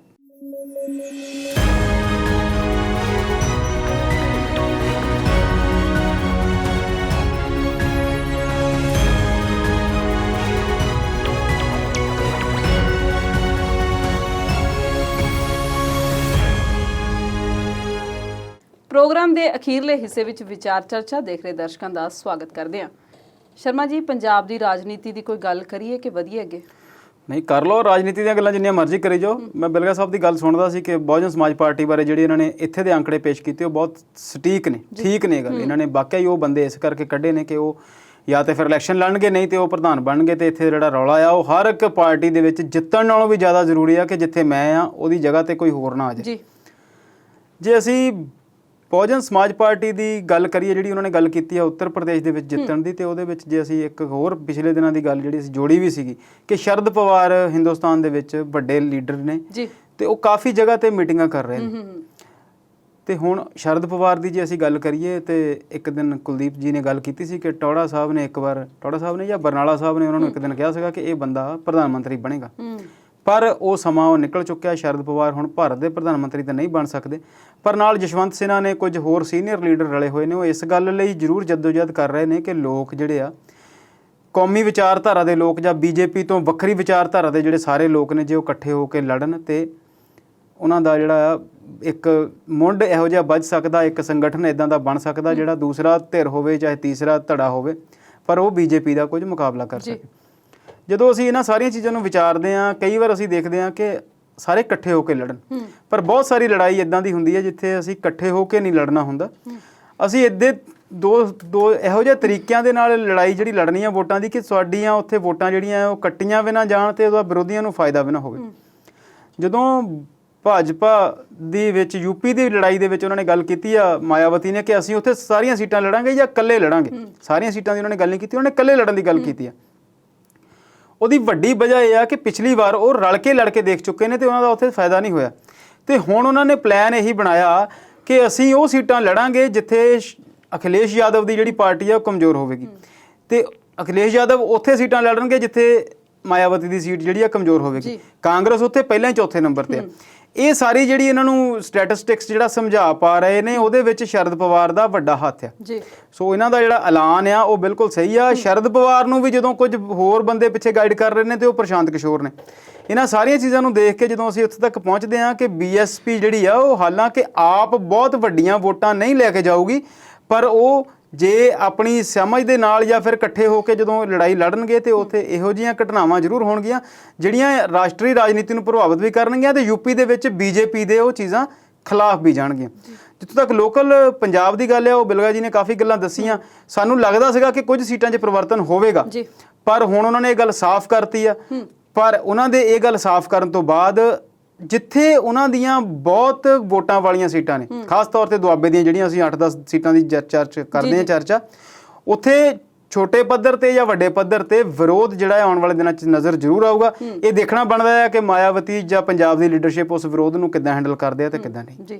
ਇਹ 'ਚ ਸਵਲੀਨ ਜੀ ਇੱਕ ਮੈਂ ਹੋਰ ਗੱਲ ਜੋੜਨੀ ਚਾਹੁੰਦਾ ਆ ਕਿ ਪਿੱਛੇ ਜੇ ਇੱਕ ਸਿਧਾਂਤ ਬਸਪਾ ਨੇ ਬਣਾਇਆ ਸੀਗਾ ਵੀ ਜਿਹੜਾ ਪੰਜਾਬ ਦਾ ਸਟੇਟ ਪ੍ਰਧਾਨ ਹੋਊਗਾ ਉਹ ਐਮਐਲਏ ਦੀ ਐਮਪੀ ਦੀ ਇਲੈਕਸ਼ਨ ਨਹੀਂ ਲੜੂਗਾ। ਇਹਨਾਂ ਦਾ ਇੰਟਰਨਲ ਇੱਕ ਸਿਧਾਂਤ ਸੀਗਾ। ਹੁਣ ਗੱਲ ਇਹ ਹੈਗੀ ਆ ਵੀ ਜਸਵੀਰ ਸਿੰਘ ਗੜੀ ਜਿਹੜੇ ਆ ਉਹ ਆਪ ਇਸ ਵੇਲੇ ਇਲੈਕਸ਼ਨ ਲੜ ਕੇ ਐਮਐਲਏ ਬਣਨਾ ਚਾਹੁੰਦੇ ਆ ਤੇ ਜਦੋਂ ਉਹ ਐਮਐਲਏ ਬਣ ਲਈ ਫਿਰ ਆਪਣਾ ਪ੍ਰਧਾਨਗੀ ਦਾ ਉਹਦਾ ਛੱਡਦੇ ਆ ਤੇ ਰਛਪਾਲ ਸਿੰਘ ਰਾਜੂ ਦਾ ਉੱਤੇ ਦੁਬਾਰਾ ਗੁਣਾ ਪੈ ਸਕਦਾ ਕਿ ਸੀਨੀਅਰ ਸਾਨੂੰ ਉਹ ਬਣਦੇ ਆ ਤੇ ਇਸੇ ਕਰਕੇ ਇਹਨਾਂ ਦੀ ਆਪਸੀ ਜਿਹੜਾ ਕਾਟੋ ਕਲੇਸ਼ ਸੀਗਾ ਬਸਪਾ ਦਾ ਤੇ ਇਸੇ ਕਰਕੇ ਉਹਨਾਂ ਨੇ ਹੁਣ ਸੋਚਿਆ ਕਿ ਰਛਪਾਲ ਸਿੰਘ ਰਾਜੂ ਨੂੰ ਕਿਸੇ ਨਾ ਕਿਸੇ ਤਰ੍ਹਾਂ ਬਾਹਰ ਦਾ ਰਸਤਾ ਦਿਖਾਇਆ ਜਾਵੇ ਤਾਂ ਕਿ ਇਹ ਮੇਰੇ ਐਮਐਲਏ ਲੜਨ ਤੋਂ ਬਾਅਦ ਵੀ ਜਿਹੜਾ ਪ੍ਰਧਾਨਗੀ ਦਾ ਉਹਦਾ ਖਾਲੀ ਹੋਣਾ ਆ ਵੀ ਉਹਦੇ ਤੇ ਰਛਪਾਲ ਰਾਜੂ ਦੀ ਬਾਰੀ ਨਾ ਆ ਸਕੇ। ਜੀ ਸ਼ਰਮਾ ਜੀ ਜਿਹੜਾ ਜੰਮੂ ਕਸ਼ਮੀਰ 'ਚ ਰਹੱਸਮਈ ਧਮਾਕਾ ਹੋਇਆ ਆ ਉਹਦੇ ਬਾਰੇ ਕੀ ਕਹਿਣਾ ਚਾਹੋਗੇ ਤੁਸੀਂ? ਦੇਖੋ ਜੰਮੂ ਕਸ਼ਮੀਰ ਦੇ ਵਿੱਚ ਧਮਾਕਾ ਹਾਲੇ ਤੱਕ ਬਿਲਕੁਲ ਰਹੱਸਮਈ ਆ ਪਰ ਸਾਰੀਆਂ ਹੀ ਅਖਬਾਰਾਂ ਨੇ ਤੇ ਸਾਰੇ ਚੈਨਲਾਂ ਨੇ ਇਹੀ ਦੱਸਿਆ ਕਿ ਉੱਥੇ ਜਿਹੜੇ ਹਮਲੇ ਹੋਏ ਨੇ ਜਿਹੜੇ ਇੱਥੇ 에ਅਰਪੋਰਟ ਆ ਉਹਦਾ 에ਅਰ ਫੋਰਸ ਦਾ ਜਿਹੜਾ 에ਅਰ ਬੇਸ ਆ ਉਹਦੇ ਤੇ ਕੁਝ ਹੋਏ ਨੇ ਧਮਾਕੇ 2 ਬੰਬ ਫਟੇ ਦੱਸੇ ਜਾਂਦੇ ਨੇ ਤੇ ਇਹ ਕਿਹਾ ਜਾਂਦਾ ਕਿ ਦੋਨੇ ਜਿਹੜੇ ਆ ਉਹ ਰਿਮੋਟ ਨਾਲ ਡਰੋਨ ਆਪਰੇਟਡ ਨੇ ਜੀ। ਉੱਥੇ 2 ਜਵਾਨ ਜ਼ਖਮੀ ਹੋਏ ਨੇ। ਐਤਵਾਰ ਰਾਤ ਨੂੰ ਉਹ ਧਮਾਕੇ ਹੁੰਦੇ ਨੇ। ਉਹਨਾਂ ਦਾ ਨਾਲ ਕੁਝ ਨੁਕਸਾਨ ਹੋਇਆ ਕਿ ਨਹੀਂ ਹੋਇਆ ਪਰ ਜੰਮੂ ਕਸ਼ਮੀਰ ਕਿਉਂਕਿ ਸੈਂਸਿਟਿਵ ਆ ਬਹੁਤ ਤੇ ਉੱਥੇ ਜਿਹੜਾ ਕੋਈ ਵੀ ਘਟਨਾ ਹੁੰਦੀ ਆ ਉਹ ਸਾਰੇ ਦੇਸ਼ ਨੂੰ ਪ੍ਰਭਾਵਿਤ ਕਰਦੀ ਆ ਤੇ ਸਾਡੇ 2 ਮੁਲਕਾਂ ਦੀ ਜਿਹੜੀ ਰਾਜਨੀਤੀ ਆ ਉਹਦੇ ਤੇ ਵੀ ਉਹਦਾ ਵੱਡਾ ਪ੍ਰਭਾਵ ਪੈਂਦਾ। ਇਸੇ ਕਰਕੇ ਦੋਨੋਂ ਪਾਸੇ ਕੁਝ ਇਹੋ ਜਿਹੇ ਗੁੱਟ ਨੇ ਜਿਹੜੇ ਚਾਹੁੰਦੇ ਨੇ ਕਿ ਰਾਜਨੀਤੀ ਜਿਹੜੀ ਆ ਸੁਲਗਦੀ ਰਵੇ ਤੇ ਸ਼ਾਂਤੀ ਜਿਹੜੀ ਆ ਵਾਦੀ ਦੇ ਵਿੱਚ ਨਾ ਹੋਵੇ। ਉਹ ਇਹਨਾਂ ਚੀਜ਼ਾਂ ਨੂੰ ਲੈ ਕੇ ਮੌਕੇ ਤੇ ਜਿਹੜੇ ਆ ਉਹ ਇਹੋ ਜਿਹੇ ਕੰਮ ਕਰਦੇ ਰਹਿੰਦੇ ਨੇ ਤੇ ਇੱਥੇ ਆਰਮੀ ਦੇ ਨਜ਼ਰੀਏ ਦੇ ਉੱਤੋਂ ਵੀ ਬਹੁਤ ਇੰਪੋਰਟੈਂਟ ਆ ਇਹ 에ਅਰ ਬੇਸ ਤੇ। ਉਸ ਤੋਂ ਬਾਅਦ ਪਠਾਨਕੋਟ ਦੀ ਵਾਰੀ ਆਉਂਦੀ ਆ ਉੱਥੇ ਵੀ ਕੱਲ ਹਾਈ ਸਿਕਿਉਰਿਟੀ ਕੀਤੀ ਗਈ। ਅਸੀਂ ਬੀਤੇ ਸਾਲਾਂ ਦੇ ਵਿੱਚ ਕੁਝ ਸਾਲ ਪਹਿਲਾਂ ਦੇਖਿਆ ਸੀਗਾ ਕਿ ਇੱਥੇ ਬਹੁਤ ਵੱਡਾ ਹਮਲਾ ਜਿਹੜਾ ਹੋ ਚੁੱਕਿਆ ਦੀਨਾਨਗਰ ਹੋਇਆ ਸੀ। ਉਸ ਤੋਂ ਬਾਅਦ ਉਹਦਾ ਜਿਹੜਾ ਪਠਾਨਕੋਟ ਨਾਲ ਵੀ ਉਹਦੇ ਜਿਹੜੇ ਤਾਰ ਜੁੜੇ ਹੋਏ ਸੀ ਉੱਥੇ ਵੀ ਕੁਝ ਸਮੱਸਿਆਵਾਂ ਇਹੋ ਜਿਹੀਆਂ ਸਾਹਮਣੇ ਆਈਆਂ ਸੀ। ਇਹਦੇ ਨਾਲ ਦੀ ਨਾਲ ਪੁਲਵਾਮਾ ਦੇ ਵਿੱਚ ਅਵੰਤੀਪੁਰਾ ਜਿਹੜਾ ਸੈਕਟਰ ਆ ਉੱਥੇ ਵੀ ਕੱਲ ਇੱਕ ਅਫਸਰ ਨੂੰ ਉਹਦੀ ਵਾਈਫ ਨੂੰ ਤੇ ਉਹਦੀ ਬੱਚੀ ਨੂੰ ਗੋਲੀ ਮਾਰ ਦਿੱਤੀ ਗਈ ਆ। ਉਹਨਾਂ ਦੋਨਾਂ ਦੀ ਡੈਥ ਹੋ ਗਈ ਆ ਤੇ ਬੱਚੀ ਉਹ ਠੀਕ ਆ ਸੌਰੀ ਠੀਕ ਨਹੀਂ ਹਲੇ ਜ਼ਖਮੀ ਆ। ਇੱਦਾਂ ਦੀਆਂ ਘਟਨਾਵਾਂ ਸਵਲੀਨ ਜੀ ਇਹਨਾਂ ਘਟਨਾਵਾਂ ਦੇ ਜੋ ਘਟਨਾਵਾਂ ਹੋਈਆਂ ਆ ਨੁਕਸਾਨ ਹੋਇਆ ਆ ਜਾਨੀ ਨੁਕਸਾਨ ਹੋਇਆ ਲੋਕ ਜ਼ਖਮੀ ਹੋਏ ਨੇ ਉਹ ਤੇ ਇੱਕ ਵੱਖਰੀ ਗੱਲ ਆ ਜੀ। ਇਹਦੇ ਨਾਲ ਦੀ ਨਾਲ ਇਹਨਾਂ ਘਟਨਾਵਾਂ ਨੂੰ ਬੀਤੇ ਦੀਆਂ ਜੰਮੂ ਕਸ਼ਮੀਰ ਦੀਆਂ ਰਾਜਨੀਤਿਕ ਘਟਨਾਵਾਂ ਨਾਲ ਜੋੜ ਕੇ ਦੇਖਣਾ ਪਊਗਾ। ਪਿਛਲੇ 6 ਮਹੀਨਿਆਂ ਤੋਂ ਘਾਟੀ ਦੇ ਵਿੱਚ ਕਾਫੀ ਲੰਬੇ ਤੌਰ ਤੇ ਸ਼ਾਂਤੀ ਜਿਹੜੀ ਆ ਨਜ਼ਰ ਆ ਰਹੀ ਹੈ। ਅੱਤਵਾਦੀ ਘਟਨਾਵਾਂ ਵੀ ਘਟੀਆਂ ਤੇ ਜਿਹੜੇ ਹੋਰ ਤਰ੍ਹਾਂ ਦੇ ਅਟੈਕ ਸੀਗੇ ਉਹ ਸਾਰੀਆਂ ਬੰਬ ਧਮਾਕਾ ਵੀ ਕੋਈ 2-4-6 ਮਹੀਨੇ 'ਚ ਨਹੀਂ ਹੋਇਆ। 2 ਸਾਲ ਤੋਂ ਜ਼ਿਆਦਾ 2 ਸਾਲ ਦੇ ਕਰੀਬ ਟਾਈਮ ਹੋਣ ਨੂੰ ਆ ਗਿਆ। ਅਗਸਤ 'ਚ 2 ਸਾਲ ਹੋ ਜਾਣੇ। ਉੱਥੇ 370 ਹਟਾਈ ਹੋਈ ਆ। ਉਹਦੇ ਬਾਵਜੂਦ ਵੀ ਉੱਥੇ ਬਹੁਤ ਸਾਰੀ ਜਿਹੜੀ ਸ਼ਾਂਤੀ ਉਹ ਨਜ਼ਰ ਆ ਰਹੀ ਆ। ਪਿਛਲੇ 6 ਮਹੀਨਿਆਂ ਦੇ ਵਿੱਚ ਹੀ ਜੇ ਕਸ਼ਮੀਰ ਸੈਕਟਰ ਜਾਂ ਸ਼੍ਰੀਨਗਰ ਦੀ ਗੱਲ ਕਰੀਏ ਤੇ 50 ਤੋਂ ਵੱਧ ਨੌਜਵਾਨ ਜਿਹੜੇ ਆ ਜਿਨ੍ਹਾਂ ਨੇ ਹਥਿਆਰ ਚੱਕੇ ਹੋਏ ਸੀ ਉਹ ਸਰਕਾਰ ਅੱਗੇ ਸਮਰਪਣ ਕਰਕੇ ਤੇ ਜ਼ਿੰਦਗੀ ਦੀ ਮੁੱਖ ਧਾਰਾ 'ਚ ਸ਼ਾਮਲ ਹੋਏ ਨੇ। ਜੀ ਜੀ। ਫਿਰ ਦੇਖੋ ਤੁਸੀਂ ਹਫ਼ਤੇ ਦੇ ਵਿੱਚ ਹੀ ਉੱਥੇ 2-3 ਘਟਨਾਵਾਂ ਹੋਈਆਂ। ਸੈਂਟਰ ਸਰਕਾਰ ਨੇ ਇੱਥੋਂ ਦੇ ਲੀਡਰਾਂ ਨੂੰ ਸੱਦਿਆ, ਉਹਨਾਂ ਨਾਲ ਗੱਲਬਾਤ ਕੀਤੀ, ਉਹਨਾਂ ਨੂੰ ਵਾਪਸ ਭੇਜਿਆ ਤੇ ਲੱਗਾ ਸੀ ਕਿ ਮਾਹੌਲ ਜਿਹੜਾ ਹੈ ਠੀਕ ਹੋ ਰਿਹਾ, ਵੋਟਰ ਸੂਚੀਆਂ ਜਿਹੜੀਆਂ ਬਣ ਰਹੀਆਂ, ਸੀਟਾਂ ਦੀ ਜਿਹੜੀ ਦੁਬਾਰਾ ਰੀਸਟਰਕਚਰਿੰਗ ਹੋ ਰਹੀ ਆ। ਤੇ ਹੁਣ 1 ਜੁਲਾਈ ਨੂੰ ਮੀਟਿੰਗ ਰੱਖੀ ਹੋਈ ਸੀ ਲੱਦਾਖ ਦੇ ਲੀਡਰਾਂ ਨਾਲ ਤੇ ਇਸ ਦੌਰਾਨ ਹੀ ਇਹ ਜਿਹੜੀਆਂ 2 ਘਟਨਾਵਾਂ ਹੁੰਦੀਆਂ ਆ, ਇੱਕ 에ਅਰਬੇਸ ਤੇ ਹਮਲਾ ਆ, ਇੱਕ ਉਹ ਅਫਸਰ ਤੇ ਉਹਦੀ ਵਾਈਫ ਦਾ ਤੇ ਬੱਚੇ ਦਾ ਮਾਰਿਆ ਜਾਣਾ। ਇਹ ਘਟਨਾਵਾਂ ਫਿਰ ਇਸ ਗੱਲ ਦੀ ਵਾਰ-ਵਾਰ ਤਸ਼ਬੀਹ ਕਰਦੀਆਂ ਆ ਕਿ ਇੱਥੇ ਸਾਰਾ ਕੁਝ ਜਿਹੜਾ ਆ ਉਹ ਸਰਕਾਰ ਨਹੀਂ ਕਰ ਰਹੀ, ਕੁਝ ਸਰਕਾਰ ਵਿਰੋਧੀ ਤੱਤ ਵੀ ਨੇ ਜਿਹੜੇ ਇਹਨਾਂ ਚੀਜ਼ਾਂ ਲਈ ਜ਼ਿੰਮੇਵਾਰ ਨੇ। ਹੁਣ ਤੁਸੀਂ ਉਹਦੇ ਲਈ ਪਾਕਿਸਤਾਨ ਦਾ ਨਾਂ ਲੈ ਲਓ, ਚਾਹੇ ਕੁਝ ਕੱਟੜਪੰਥੀਆਂ ਦਾ ਨਾਂ ਲੈ ਲਓ, ਚਾਹੇ ਪਾਕਿਸਤਾਨ ਦੇ ਪਾਸੇ ਜਿਹੜੇ ਅੱਤਵਾਦੀ ਬੈਠੇ ਆ, ਜੇ ਪਾਕਿਸਤਾਨ ਸਰਕਾਰ ਨੂੰ ਤੁਸੀਂ ਨਹੀਂ ਕਹਿਣਾ ਤੇ ਪਾਕਿਸਤਾਨ ਦੇ ਪਾਸੇ ਜਿਹੜੇ ਬੰਦੇ ਬੈਠੇ ਹੋਏ ਨੇ ਉਹਨਾਂ ਦੀ ਗੱਲ ਕਰ ਲਓ। ਪਰ ਇੱਥੇ ਜਿਹੜੀ ਰਾਜਨੀਤੀ ਆ ਉਹ ਭਾਰੀ ਆ। ਇਸੇ ਦੌਰਾਨ ਹੀ ਉੱਥੋਂ ਦੇ ਪ੍ਰਧਾਨ ਮੰਤਰੀ ਦਾ ਇੱਕ ਬਿਆਨ ਆਇਆ, ਪਾਕਿਸਤਾਨ ਦੇ ਪ੍ਰਧਾਨ ਮੰਤਰੀ ਦਾ, ਕਿ ਜੰਮੂ ਐਂਡ ਕਸ਼ਮੀਰ ਦੇ ਵਿੱਚ ਬਹੁਤ ਸਾਰੀ ਸ਼ਾਂਤੀ ਹੋ ਜਾਣੀ ਸੀ ਤੇ ਭਾਰਤ ਪਾਕਿਸਤਾਨ ਦੇ ਸਬੰਧ ਵੀ ਚੰਗੇ ਹੋ ਜਾਣੇ ਸੀ ਜੇ ਇੱਥੇ ਬੀਜੇਪੀ ਦੀ ਲੀਡਿੰਗ ਗਵਰਨਮੈਂਟ ਦੀ ਵਜ੍ਹਾ ਨਾਲੋਂ ਜੇ ਕੋਈ ਹੋਰ ਸਰਕਾਰ ਹੁੰਦੀ। ਸੋ ਉਹਨਾਂ ਨੂੰ ਹੁਣ ਇਹ ਜਾਪਦਾ ਆ ਕਿ ਪਾਕਿਸਤਾਨ ਜਿਹੋ ਜਿਹੇ ਹਾਲਾਤਾਂ ਦੇ ਵਿੱਚੋਂ ਰਾਜਨੀਤੀ ਤੌਰ ਤੇ ਆਰਥਿਕ ਤੌਰ ਤੇ ਗੁਜ਼ਰ ਰਿਹਾ ਤੇ ਉਹਨਾਂ ਨੂੰ ਜਾਪਦਾ ਸੀਗਾ ਕਿ ਇੱਥੇ ਸਾਡੇ ਜਿਹੜੇ ਸਬੰਧ ਆ ਹੁਣ ਸੁਖਾਵੇਂ ਹੋ ਜਾਣੇ ਚਾਹੀਦੇ ਸੀ। ਪਰ ਹੁਣ ਇਹ ਵਾਲੀ ਜਿਹੜੀ ਸਰਕਾਰ ਆ ਉਹਨਾਂ ਦੇ ਕਹਿਣ ਮੁਤਾਬਕ ਇਹ ਉਨੇ ਤਰੀਕੇ ਨਾਲ ਕੰਮ ਜਿਹੜੀ ਆ ਉਹ ਨਹੀਂ ਕਰ ਰਹੀ। ਸੋ ਇਹ ਘਟਨਾਵਾਂ ਦੀ ਜਾਂਚ ਹੁੰਦੀ ਰਹੇਗੀ, ਇਹਦੇ ਵਿੱਚੋਂ ਕੀ ਨਿਕਲੇਗਾ ਕੀ ਨਹੀਂ। ਪਰ ਇਹ ਘਟਨਾਵਾਂ ਜਿਹੜੇ ਵੀ ਲੋਕ ਕਰ ਰਹੇ ਨੇ ਉਹ ਸ਼ਾਂਤੀ ਜਿਹੜੀ ਆ ਉਹਨੂੰ ਤੋੜਨਾ ਚਾਹੁੰਦੇ ਆ। ਉਸ ਸ਼ਾਂਤੀ ਦੇ ਪੱਧਰ ਉਹਨਾਂ ਨੂੰ ਪਸੰਦ ਨਹੀਂ ਆ ਕਿਉਂਕਿ ਉਹਨਾਂ ਦੀਆਂ ਰੋਟੀਆਂ ਜਿਹੜੀਆਂ ਆ ਉਹ ਅਸ਼ਾਂਤੀ ਨਾਲ ਹੀ ਸੇਕੀਆਂ ਜਾ ਸਕਦੀਆਂ। ਹੁਣ ਇਹ ਕੌਣ ਨਹੀਂ, ਇਹ ਸਰਕਾਰਾਂ ਦਾ ਕੰਮ ਆ ਤੇ ਦੋਨਾਂ ਸਰਕਾਰਾਂ ਨੂੰ ਮਿਲ ਕੇ ਇਸ ਸਮੱਸਿਆ ਨਾਲ ਨਜਿੱਠਣਾ ਚਾਹੀਦਾ। ਫੇਰ ਹੀ ਜਿਹੜਾ ਹੈ ਕੋਈ ਸੌਖਾ ਹੱਲ, ਕੋਈ ਸੁਖਾਵਾਂ ਹੱਲ ਨਿਕਲੂਗਾ ਤੇ ਫੇਰ ਹੀ ਜਿਹੜਾ ਕਸ਼ਮੀਰ ਆ ਉਹ ਪਹਿਲਾਂ ਦੀ ਤਰ੍ਹਾਂ ਦੁਬਾਰਾ ਇੱਕ ਵਾਰ ਸਵਰਗ ਬਣੇ ਤੇ ਸਾਰੇ ਲੋਕਾਂ ਨੂੰ ਉਹਨੂੰ ਦੇਖਣ ਦਾ ਮੌਕਾ ਮਿਲੇ, ਉੱਥੇ ਜ਼ਿੰਦਗੀ ਜਿਹੜੀ ਆ ਸੁਖਾਵੀਂ ਹੋ। ਜੀ ਜਾਂਦੇ ਬਿਲਗਾ ਸਾਹਿਬ, ਜੇ ਕਰੋਨਾ ਮਹਾਮਾਰੀ ਦੀ ਗੱਲ ਕਰੀਏ ਤੇ 3,85,000 ਮੌਤਾਂ ਹੁਣ ਤੱਕ ਹੋ ਚੁੱਕੀਆਂ ਨੇ ਤੇ ਗੱਲ ਪਿਛਲੇ ਦਿਨਾਂ 'ਚ ਆ ਰਹੀ ਸੀ ਕਿ ਉਹਨਾਂ ਨੂੰ ਮੁਆਵਜ਼ਾ ਦਿੱਤਾ ਜਾਵੇ ਤੇ ਉਸ ਮੁਆਵਜ਼ੇ ਬਾਰੇ ਹੁਣ ਕੇਂਦਰ ਸਰਕਾਰ ਕੀ ਕਹਿੰਦੀ ਹੈ? ਇਹ ਸਵਲੀਨ ਜੀ, ਜਿਹੜੀ ਇਹ ਸੁਪਰੀਮ ਕੋਰਟ ਅਧੀਨ ਕਾਰਵਾਈ ਚੱਲ ਰਹੀ ਆ ਵੀ ਮੁਆਵਜ਼ਾ ਨੂੰ ਪੀੜਤਾਂ ਨੂੰ ਦੇਣਾ ਚਾਹੀਦਾ ਜਾਂ ਨਹੀਂ ਦੇਣਾ ਚਾਹੀਦਾ, ਉੱਥੇ ਸਰਕਾਰ ਨੇ ਪਹਿਲਾਂ ਵੀ ਇੱਕ ਐਫੀਡੇਵਿਟ ਫਾਈਲ ਕੀਤਾ ਤੇ ਜਿੱਥੇ ਸਰਕਾਰ ਜਿਹੜਾ ਬਿਲਕੁਲ ਪੱਲਾ ਝਾੜ ਗਈ। ਹੁਣ ਦੂਸਰਾ ਐਫੀਡੇਵਿਟ ਫਿਰ ਫਾਈਲ ਕੀਤਾ, ਉੱਤੇ ਵੀ ਅੱਜ ਦੀਆਂ ਅਖਬਾਰਾਂ ਸੁਰਖੀਆਂ ਬਣੀਆਂ ਹੋਈਆਂ ਵੀ ਪੈਸਿਆਂ ਦੀ ਕੋਈ ਖਾਸ ਗੱਲ ਨਹੀਂ ਹੈਗੀ, ਪਰ ਸਰਕਾਰ ਦੀ ਜਿਹੜੀ ਨੀਅਤ ਆ ਉਹ ਕਿਸੇ ਨੂੰ ਦੇਣ ਦੀ ਹੈ ਹੀ ਨਹੀਂ ਹੈ। ਸਰਕਾਰ ਜਿਹੜਾ ਆ ਜਿੱਦਾਂ ਪਹਿਲਾਂ ਪ੍ਰਬੰਧ ਵਿੱਚ ਆਪਣੀਆਂ ਸਾਰੀਆਂ ਜ਼ਿੰਮੇਵਾਰੀਆਂ ਤੋਂ ਭੱਜੀ ਆ। ਆਪਾਂ ਦੇਖਿਆ ਪਿਛਲੇ ਐਪੀਸੋਡ ਵਿੱਚ ਸਾਰਿਆਂ 'ਚ ਗੱਲਾਂ ਕੀਤੀਆਂ ਕਿ ਕਿੱਦਾਂ ਮੌਕੇ ਤੇ ਜਿਹੜੇ ਪ੍ਰਬੰਧ ਕਰਨੇ ਸੀ ਉਹ ਨਾ ਸਾਡੇ ਕੋਲ ਬੈੱਡ ਦੇ ਪ੍ਰਬੰਧ ਹੋਏ, ਨਾ ਆਕਸੀਜਨ ਦੇ ਪ੍ਰਬੰਧ ਹੋਏ ਤੇ ਨਾ ਕਿਸੇ ਹੋਰ ਜਿਹੜਾ ਕੋਵਿਡ ਦੇ ਨਾਲ ਸੰਬੰਧ ਸੀਗੇ ਉਹ ਸਮੱਸਿਆਵਾਂ ਦਾ ਕੋਈ ਪ੍ਰਬੰਧ ਜਿਹੜੀ ਮੋਦੀ ਸਰਕਾਰ ਕਰ ਨਹੀਂ ਸਕੀ ਕਿਉਂਕਿ ਮੋਦੀ ਸਰਕਾਰ ਨੂੰ ਤਾਂ ਉਸ ਵੇਲੇ ਪੱਛਮੀ ਬੰਗਾਲ ਦੀਆਂ ਇਲੈਕਸ਼ਨ ਜਿੱਤਣ ਤੇ ਜ਼ੋਰ ਲੱਗਾ ਹੋਇਆ ਸੀਗਾ। ਸਾਰੇ ਫਰੰਟ ਤੇ ਮੋਦੀ ਸਰਕਾਰ ਕੋਵਿਡ ਨੂੰ ਲੈ ਕੇ ਫੇਲ ਹੋਈ ਆ, ਪਹਿਲੇ ਦੌਰ 'ਚ ਵੀ ਦੂਜੇ ਦੌਰ 'ਚ ਵੀ। ਤੇ ਹੁਣ ਜਿਹਦਾ ਡੈਲਟਾ ਤੀਸਰੀ ਬਿਮਾਰੀ ਦਾ ਆ ਰਿਹਾ ਵੀ ਉਹ ਵੀ ਆ ਸਕਦਾ ਵਰਜਨ। ਤੇ ਇਹ ਚੀਜ਼ਾਂ ਨੂੰ ਲੈ ਕੇ ਜਿਹੜਾ ਲੋਕਾਂ ਦੇ ਵਿੱਚ ਬੜੀ ਇਸ ਗੱਲ ਦਾ ਦੁੱਖ ਤਕਲੀਫ ਆ। ਤੇ ਦੂਸਰੀ ਗੱਲ ਇਹ ਆ ਵੀ ਸਰਕਾਰ ਨੇ ਸਿੱਧਾ ਸੁਪਰੀਮ ਕੋਰਟ ਨੂੰ ਕਹਿ ਦਿੱਤਾ ਵੀ ਜਿਹੜੀ ਕੋਵਿਡ ਆ ਇਹ ਜਿਹੜੀ ਆ ਕੁਦਰਤੀ ਆਫਤ ਹਜੇ ਤੱਕ ਬਿਮਾਰੀ ਇਹ ਘੋਸ਼ਿਤ ਨਹੀਂ ਹੋਈ। ਘੋਸ਼ਿਤ ਕਿਵੇਂ ਹੋਊਗੀ?